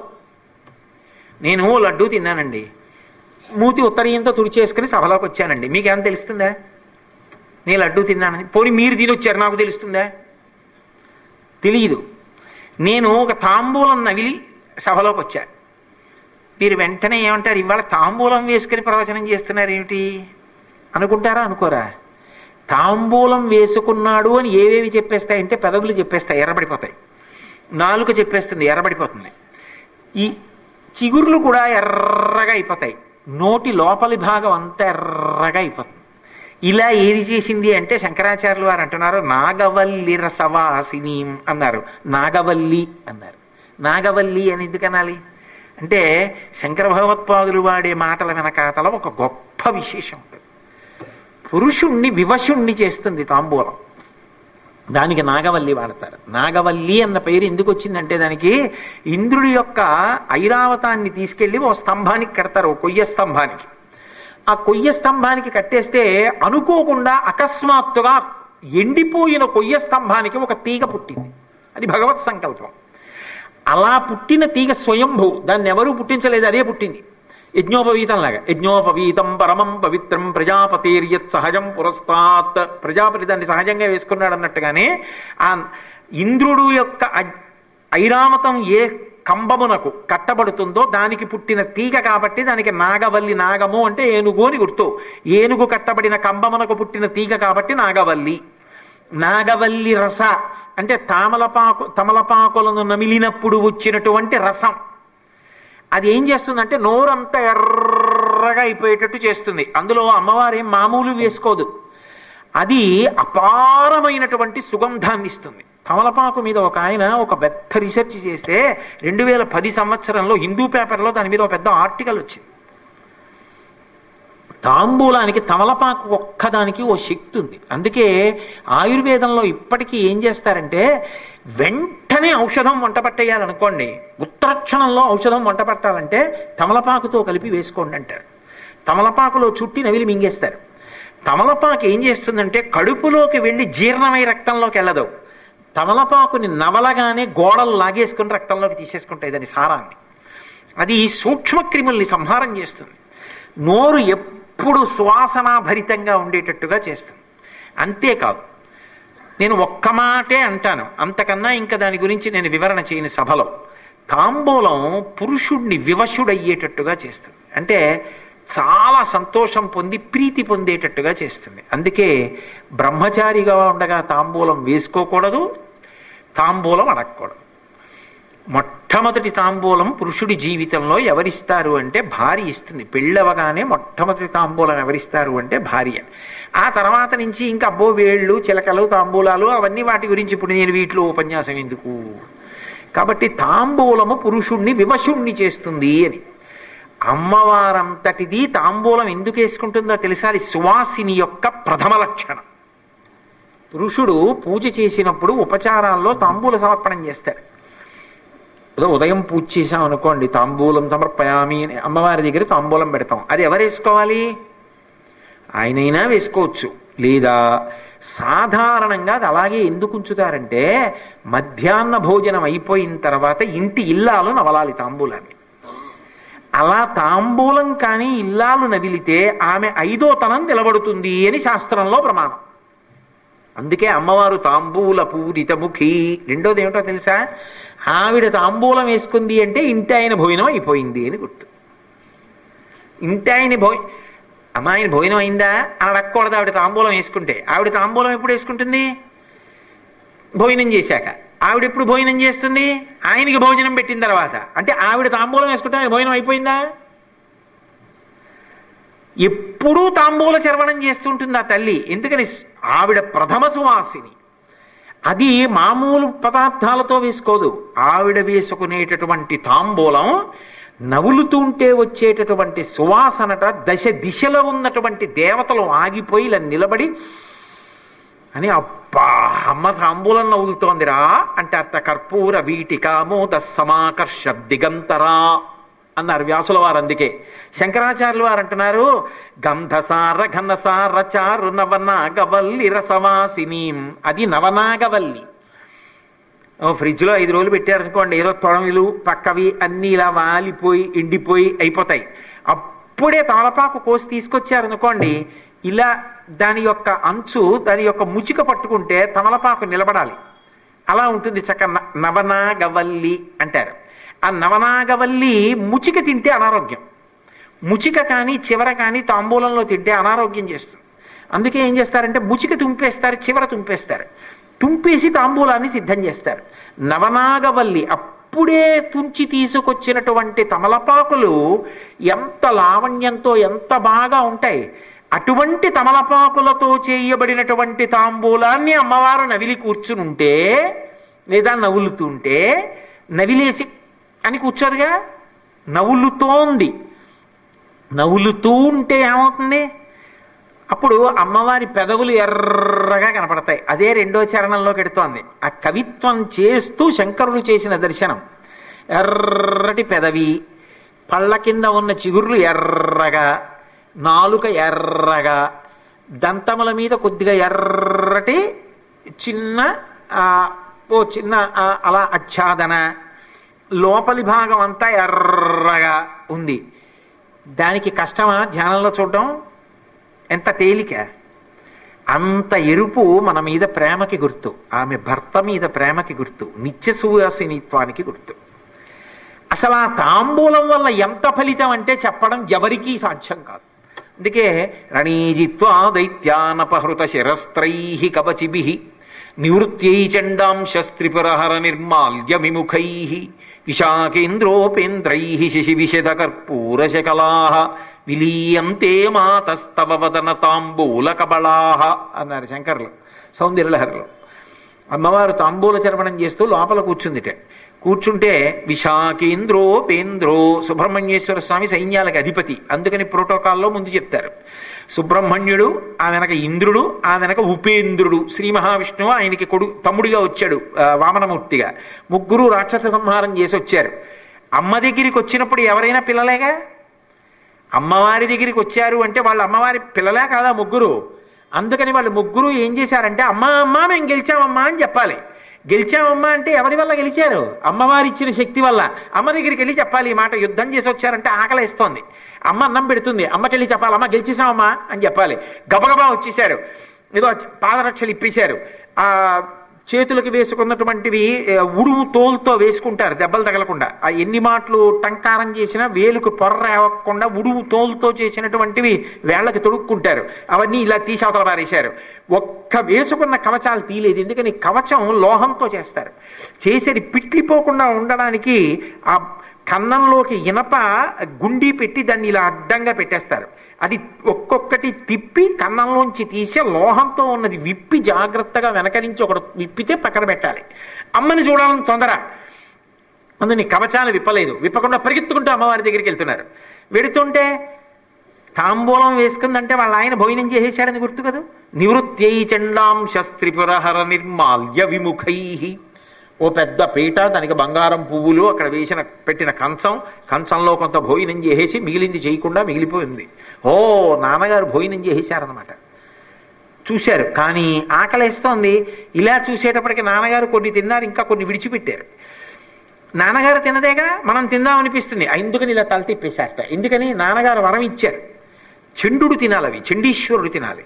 అందుకని అమ్మో నాన్నగారు వరం ఇచ్చారు, మనం తినేయకూడదు గబుక్కుని. మనం వాసన చూసి ఆకలితో దాన్ని తినాలని చూసినా మనం దోషం చేసినట్టు అవుతుందని ఇలా తిప్పేసుకున్నారట. నివృత్యై చండాంశస్త్రిపురహర నిర్మాల్య విముఖై. అమ్మ పని అంతా అయిపోయింది. ఆయన ఏదో చిన్న కునుకు తీయడానికి వెళ్ళాడు భోజనం చేసి. ఈవిడే పిల్లలు రావాలి, పిల్లలకు అన్నం పెట్టాలి కదా మరి. అందుకని ఆవిడ తాంబూలం వేసుకుని తాంబూలం నవ్వులతో ఓ పెద్ద కుర్చీ ఎక్కి కూర్చుని చక్కగానే కాలు మీద కాలు వేసి కూర్చుని అమ్మవారేదో అలా చూస్తారు. పిల్లలు పరిగెత్తుకుంటూ వచ్చారు లోపలికి. వచ్చి చిన్నపిల్లలు బ్రహ్మచారులు కదా మరి ముగ్గురును.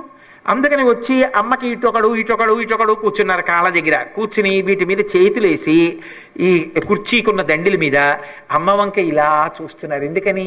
శశివిశిద కర్పూర శకలై. అమ్మవారు వేసుకున్న తాంబూలంలో కర్పూరపు పలుకులు చంద్రబింబపు ముక్కల్లా ఉన్నాయట.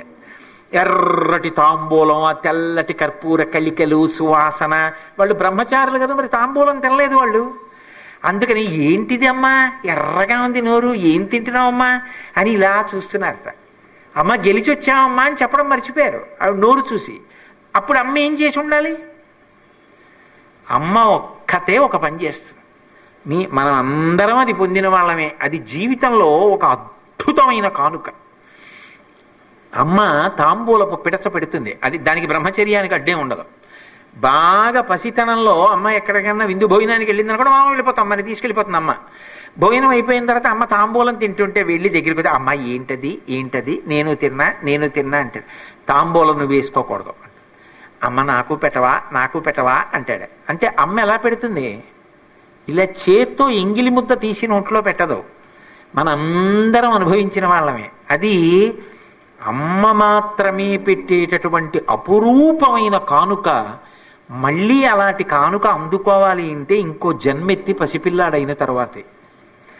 అది అమ్మ పిల్లాడిని ఇలా ఎదురుగుండా కూర్చోపెట్టుకుని ఇలా వెనక్కి చేతులేసి తలని దగ్గరికి తీసుకుని తన నవ్వులుతున్న తాంబూలంలో చిన్న పిడచ నాలుకతోటి ఇలా పట్టుకుని నోరు తెరవమని నాలుకతో వాడి నోట్లో పెడుతుంది.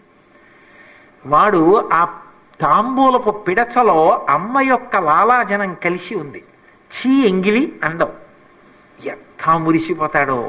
ఆ తాంబూలం తిని అమ్మా ఎంత బాగుందో అని నా నోరు కూడా ఎర్రగా అయిందంటే అద్దం దగ్గర చూసుకో అంటే చూసుకుని మురిసిపోతాడు వాడు.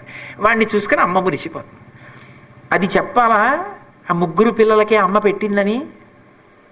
అందుకే వాళ్ళు నిత్య బ్రహ్మచారులయ్యారు. సుబ్రహ్మణ్యుడు, శ్రీ మహావిష్ణువు ఎప్పటికీ నిత్య బ్రహ్మచారులు. కాలమునకు వశపడరు. రాక్షసుల మీద గెలుస్తూ ఉంటారు. అంతంత శక్తి సంపన్నులయ్యారు.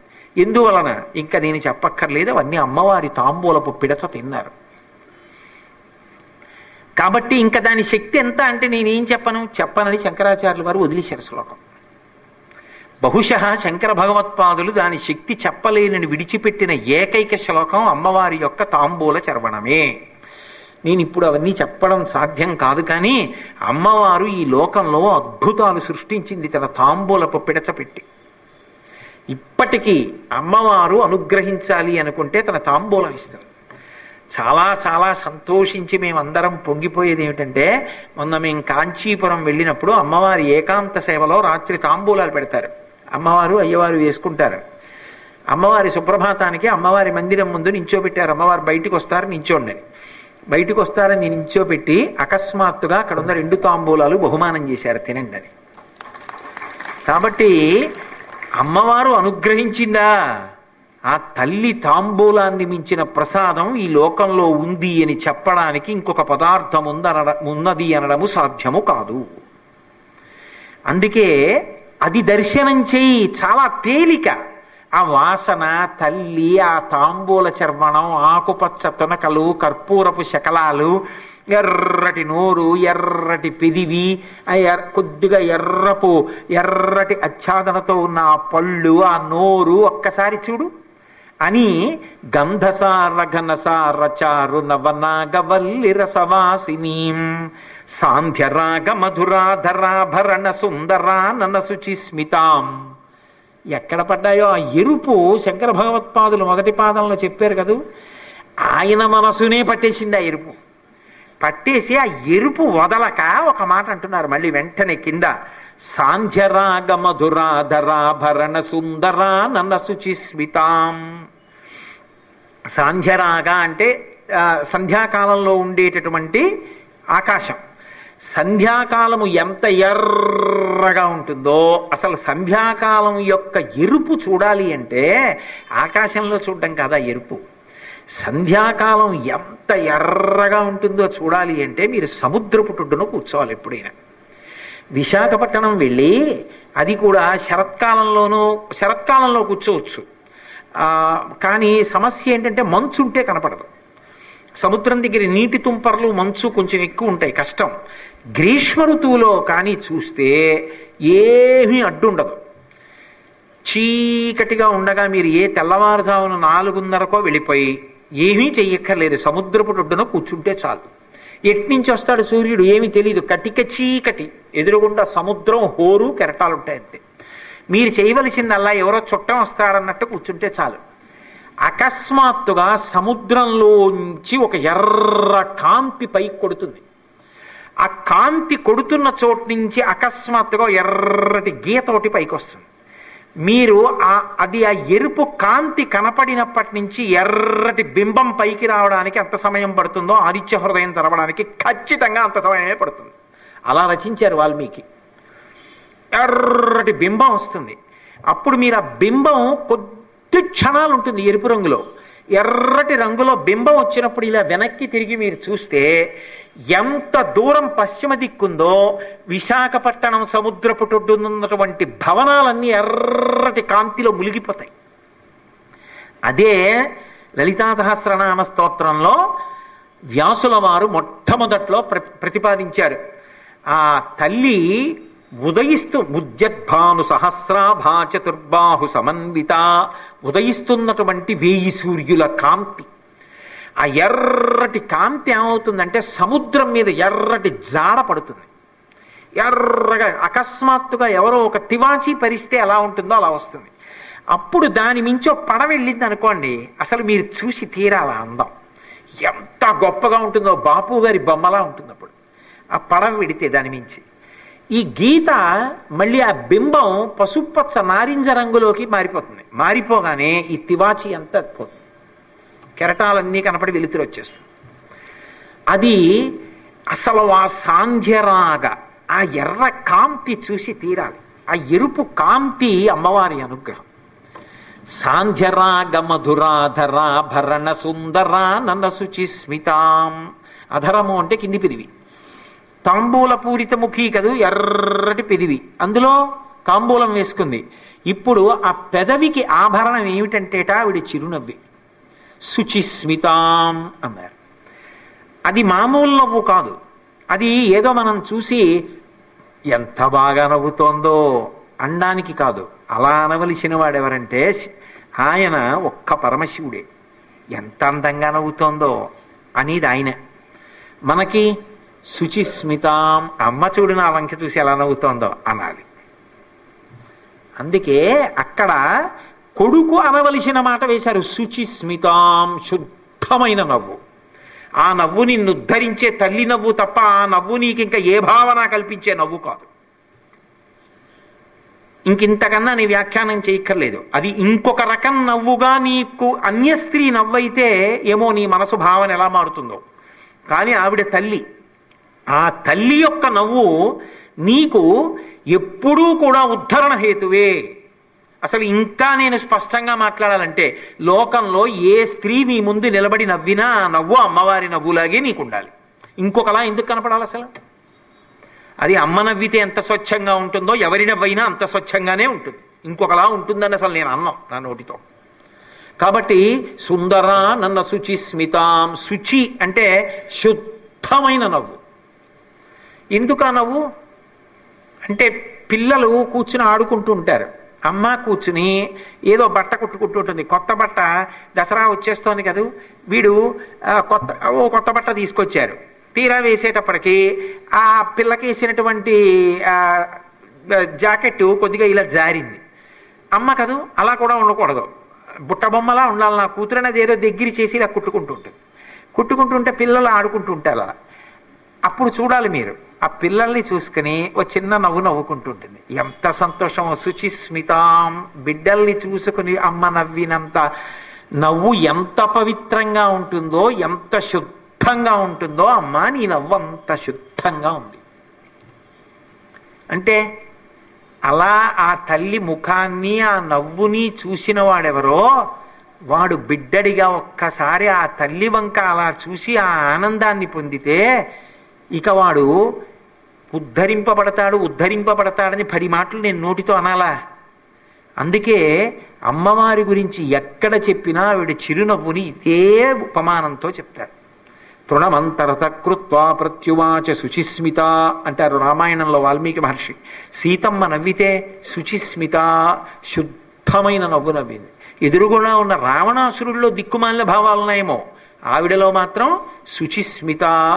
కొడుకు వంక చూసి మంచి మాటలు చెప్పేటప్పుడు ఎలా నవ్విందో అలాగే నవ్వింది ఆవిడ. అమ్మవారి నవ్వు కూడా అంత శుద్ధంగా అంత తెల్లగా ఉంటుంది. అందుకే మిగిలినవి ఏవైనా ఎరుపుతో పోలుస్తారు, అమ్మవారి నవ్వు మాత్రం తెలుపుతో పోలుస్తారు. ఎందుకో తెలుసా? శుచి అన్న మాటలో ఆవిడ నవ్వు అంత తెల్లగా అంత స్వచ్ఛంగా ఉద్ధరణ హేతువై ఉంటుంది. విచిత్రం చెప్పనా? పరమశివుడి విషయంలో కూడా మూకశంకరులు అమ్మవారి నవ్వు తెలుపనే చెప్పారు. బిడ్డలకి శివుడికి కూడా తెలిపేయింది మూకశంకరుల చేతిలో. శుచిస్మితాం, అందులో ఇంక ఏ భావన కాదు. నా పిల్లలు అంత అంత శుద్ధమైన నవ్వు నవ్వుతూ ఉంటుంది. అందుకే మూకశంకరులు అసలు ఆ నవ్వు గొప్పతనం చెప్తూ ఒకసారి ఓ మాట అన్నారు.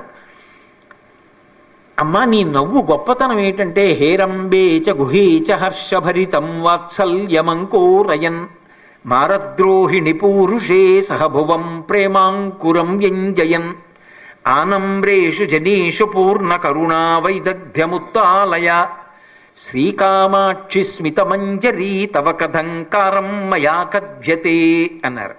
అమ్మవారుట ఇలా చిన్న చిరునవ్వు నవ్వుతుందిట. ఇలా చిరునవ్వు నవ్వితే పెదవుల లోపల ఉన్న పళ్ళు బాగా పూర్తిగా కనపడవు.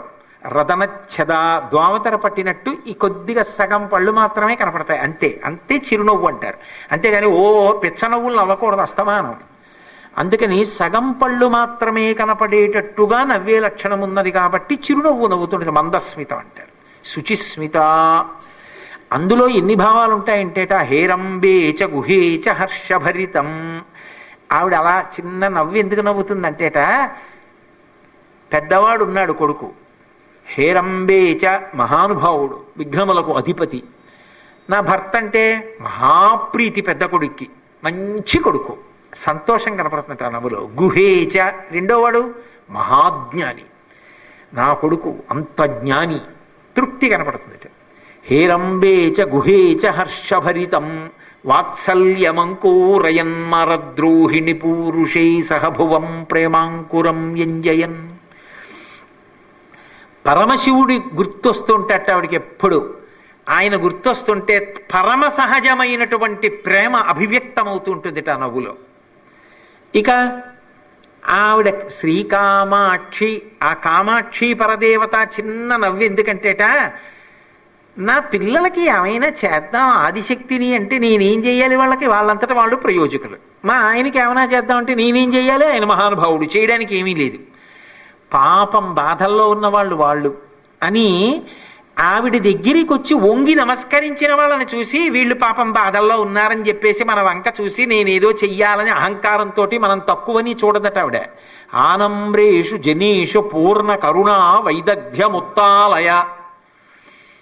ఎంతో దయతో నాన్న ఇంత దూరం వచ్చి నా దగ్గర వంగి నమస్కారం చేశావా అన్న కారుణ్యం అభివ్యక్తం అవుతుందిట ఒక్క చిరునవ్వులో. హేరంబేచ గుహేచ హర్షభరితం, కొడుకుల పట్ల సంతోషం. ప్రేమాంకురం వ్యంజయన్, భర్త పట్ల అపారమైన ప్రేమ, ఎదురుగుండా వచ్చి వంగి నమస్కరిస్తున్న వాళ్ళ పట్ల పరమ కారుణ్యం. ఇన్ని ఏకకాలంలో చిరునవ్వులో కనపడుతున్నాయమ్మా. ఎంత శుచిస్మిత! దీన్ని నేను ఎలా చెప్పను? శ్రీకామాక్షి స్మితమంజరీ కథంకారం మయా కథ్యతే. ఆ చిరునవ్వును వర్ణించడానికి నా దగ్గర భాష ఎక్కడుందమ్మా అన్నారు. అసలు మీకు నేను ఒక విచిత్రం చెప్పనా? మూకశంకరులు మందస్మిత శతకంలో ఒక అద్భుత ప్రయోగం చేశారు అమ్మవారి నవ్వు మీద. పరమశివుడు వెర్రెక్కిపోవడం అన్న మాట లోకంలో ఉండదు. ఆయన మహాజ్ఞాని, ఎప్పుడూ తనలో తాను రమిస్తూ ఉంటాడు. బయట వస్తువులు చూసి ఆయన పిచ్చెక్కిపోవడం వెర్రెక్కిపోవడం ఆయనకు ఉండవు. కానీ ఆయనట ఒకసారేమి మొట్టమొదటిసారి అనుకోవాలి, ఇలా చూశాట. మరి ఎడం చేతి పక్క కథ ఉంటుంది. ఆవిడ ఇలా చూసిందిట పరమశివుడి వంక, చిన్న నవ్వు నవ్విందిట, అంతే. మందస్మిత ప్రభాపూరమజ్జత్కామి సమానస అని కదా వ్యాసుడు లలితా సహస్రంలో. ఆయన మునిగిపోతాడు ఆ చిరునవ్వులో. అంత భార్య దగ్గర అంత సేద తీరుతాట భర్త. అది ఉత్తమమైన దాంపత్యానికి ఉండే లక్షణం. అది దాంపత్యం అంటే అలా ఉండాలి. అంతేగాని సరే రెండో మాట నాకెందుకు కానీ అలా అమ్మవారు ఒక చిన్న చిరునవ్వు నవ్వి, అంత చక్కటి చిరునవ్వు నవ్వితేట పరమశివుడు చూసేట, అప్ప ఎంత బాగా నవ్వుతుందిరా, చిన్న చిరునవ్వు, ఎంత శుద్ధంగా, ఎంత తెల్లగా, ఎంత ప్రకాశవంతంగా, ఎంత అందంగా, అలా ఎలా నవ్వుతుంది అని అప్పటి నుంచే ఆయనకి తెలుపు మీద వ్యామోహం పుట్టింది. మా ఆవిడ అంత బాగా నవ్వుతుందని, అంత శుచిస్మిత, అలా తెల్లగా ఉన్న వాటి మీద ఆయనకి ఇష్టం పుట్టి అశ్రాంతం పరితంత్రత పశుపతి. ఆయన అప్పటి నుంచి ఏమైపోయాడంటేట, నా భార్య నవ్వు ఎలా ఉంటుందో అలా తెల్లగా ఉన్నవి ఏముంటాయి అని ఎప్పుడు పక్కన కూర్చుంటుందా, ఓ వంట చేసుకోవద్దండి, పిల్లలకి ఏదో పని చేసి పెట్టద్దు, పెడితేట అంత తెల్లగా ఉన్నవి ఏముంటాయని చూసి అశ్రాంతం పరతంత్రిత పశుపతే, అదే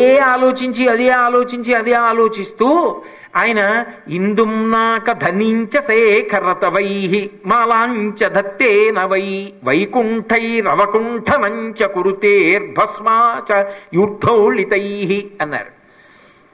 అమ్మా ధూళీచ భస్మానవై, పరమశివుట్ట చూశాట ఇంత తెల్లగా లోకంలో ఏముంటుందని తెల్లగా ఉన్న వాటన్నింటి మీద ఆయనకు అభిమానం పుట్టుకురావడం మొదలుపెట్టిందిట. ఇందుం చంద్రరేఖను చూశాట, తెల్లగా ఉంది, మా ఆవిడ చిరునవ్వులో ఉందని తల మీద పెట్టుకుని అనుకున్నట్ట, అబ్బా దీని తెల్లతనం మా ఆవిడ చిరునవ్వు ముందు ఎక్కడ పనికొస్తాయి, ఇంకేమైనా ఉందేమో చూస్తాను అనుకున్నట్ట. నాకధుని ఇంచ, గంగ తెల్లగా ఉంటుంది, చల్లగా ఉంటుంది, అందరి పాపాలు తీసేస్తుంది, ఇంకొక గుణం ఎక్కువగా ఉంది దీంట్లో అని గంగను తెచ్చి పెట్టుకున్నట్టు. తన వినయం ఎక్కడుంది, అహంకరించింది ఈ గంగ, బే తన చిరునవ్వుకి సాటిరావు అనుకున్నట్ట. అందుకే ఇందుం నాక ధునించ శేఖరతవై, తల మీద పెట్టుకున్నా కూడా ఆయనకి తృప్తి కలగలేదు. అబ్బే ఆవిడ చిరునవ్వులో ఎక్కడున్నాయి అనుకున్నట్ట. అనుకుని వైకుంఠైరవకుంఠనంచ కురుతే, తుమ్మి పువ్వులు చూసేట, ఆ తెల్లగా ఉంటాయి, అచ్చు మా ఆవిడ చిరునవ్వుల చిరునవ్వు చిన్నదిగా ఉంటుంది కదండి, పెద్ద వికటాట్టహాసం కాదు అది, చిరు అంటే చిన్న అని. తెల్లటి పువ్వుల్లో చిన్నదేది తుమ్మి పువ్వు. శివుడికి తుమ్మి పువ్వు ఎందుకు ఇష్టం అంటేట, పార్వతీదేవి యొక్క చిన్ని చిరునవ్వు ఎంత తెల్లగా ఉంటుందో అంత తెల్లగా అంత చిన్నది ఉంటుంది కాబట్టి తీసి ఒక్కటేస్తే తృప్తి పడక దాన్ని దండ కట్టడం అంటే ఎంత కష్టం. తుమ్మి పూలతో దండ కట్టుకుని వెళ్ళో వేసుకుని ఇలా చూసుకున్నట్టు, అయినా తృప్తి కలగలేదట. ఈ తెలుపు ఏమిటి, ఇంకా బాగా తెల్లగా నవ్వుతుంది, తన నవ్వే అందంగా ఉంటుందని ధూళీచయుర్భాస్మనై, తెల్లటి భస్మ తెచ్చి ఒళ్ళంతా రాసేసుకుని చూసుకున్నట్టు, అబ్బే ఆ నవ్వే తెల్లగా ఉంటుంది అనుకున్నట్టు. అమ్మా శంకరుడంతటి వాడు నీ నవ్వులోని తెలుపుతనాన్ని చూసి అన్నీ తెచ్చి పూసుకున్నా నీ నవ్వులోని తెలుపుతనానికి సమానత్వాన్ని చూపించలేకపోయాడు, ఇంకా నేను ఎంతటి వాడినమ్మా నీ నవ్వు వైభవం చెప్పడానికి. అందుకే శంకర్లు ఏం చేశారంటే తిరగేశారు దాన్ని. అసలు అంత అందమైనటువంటి ఆ ముఖానికి అలంకారం ఆ నవ్వే అన్నారు, ఇక కొత్త అలంకారం అక్కర్లేదు. అంటే సహజంగా నవ్వు ఆమె ముఖంలో అలంకారమై అలా ఉంటుంది. ఆ తల్లి ముఖమండలం వంక ఒక్కసారి చూస్తే చాలు మాతృత్వం ఒలికిపోతుంటుంది. అమ్మా అని పిలిచి పొంగిపోవచ్చు. అమ్మ లేనివాడు అమ్మ లేదని బెంగపెట్టుకోక్కర్లా, అమ్మలందరూ ఆయమ్మలోకే చేరారు. అందుకే అమ్మా అయ్యయటంచు ఎవ్వరిని నేనన్నం శివా నిన్నేను సుమి, నీకున్ తల్లిదండ్రులటంచున్ చూడగా బోకు నాకిమ్మై తల్లియు తండ్రియున్ గురుడు నీవే కాక ఈ సంసారపుం చిమ్మంచీకటి కప్పకుండా కనుమా శ్రీకాళహస్తీశ్వర అంటాడు దూర్జటి. లోకములకందరికీ తల్లి, అందరికీ తండ్రి. అందుకే వాగర్ధావివ సంపృక్తౌ వాగర్ధ ప్రతిపత్తయే జగత పితరౌ వందే పార్వతీ పరమేశ్వరౌ. అందుకని గంధసార ఘనసార చారు నవనాగవల్లి రసవాసినీం సాంధ్యరాగ మధురాధరాభరణ సుందరానన శుచిస్మితాం మందరాయత విలోచనామల బాలచంద్రకృత శేఖరీం ఇందిరారమణ సోదరీం మనసి భావయామి పరదేవతాం. ఏదో నా అదృష్టం, 2వ శ్లోకంలోకి వచ్చానా. మిగిలిన 2 పాదాలు రేపు సాయంకాలం 6:30 కలుసుకున్నప్పుడు పరమేశ్వరుడు పలికించినంత మేర పలుకుతాను. ఇవాళ 2వ శ్లోకంలో 2 పాదాలు ఒక్కసారి అనండి. గంధసార ఘనసార చారు నవనాగవల్లి రసవాసినీం.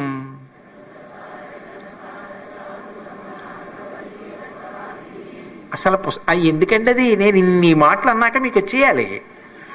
సాంధ్యరాగ మధురాధరాభరణ సుందరానన శుచిస్మితాం.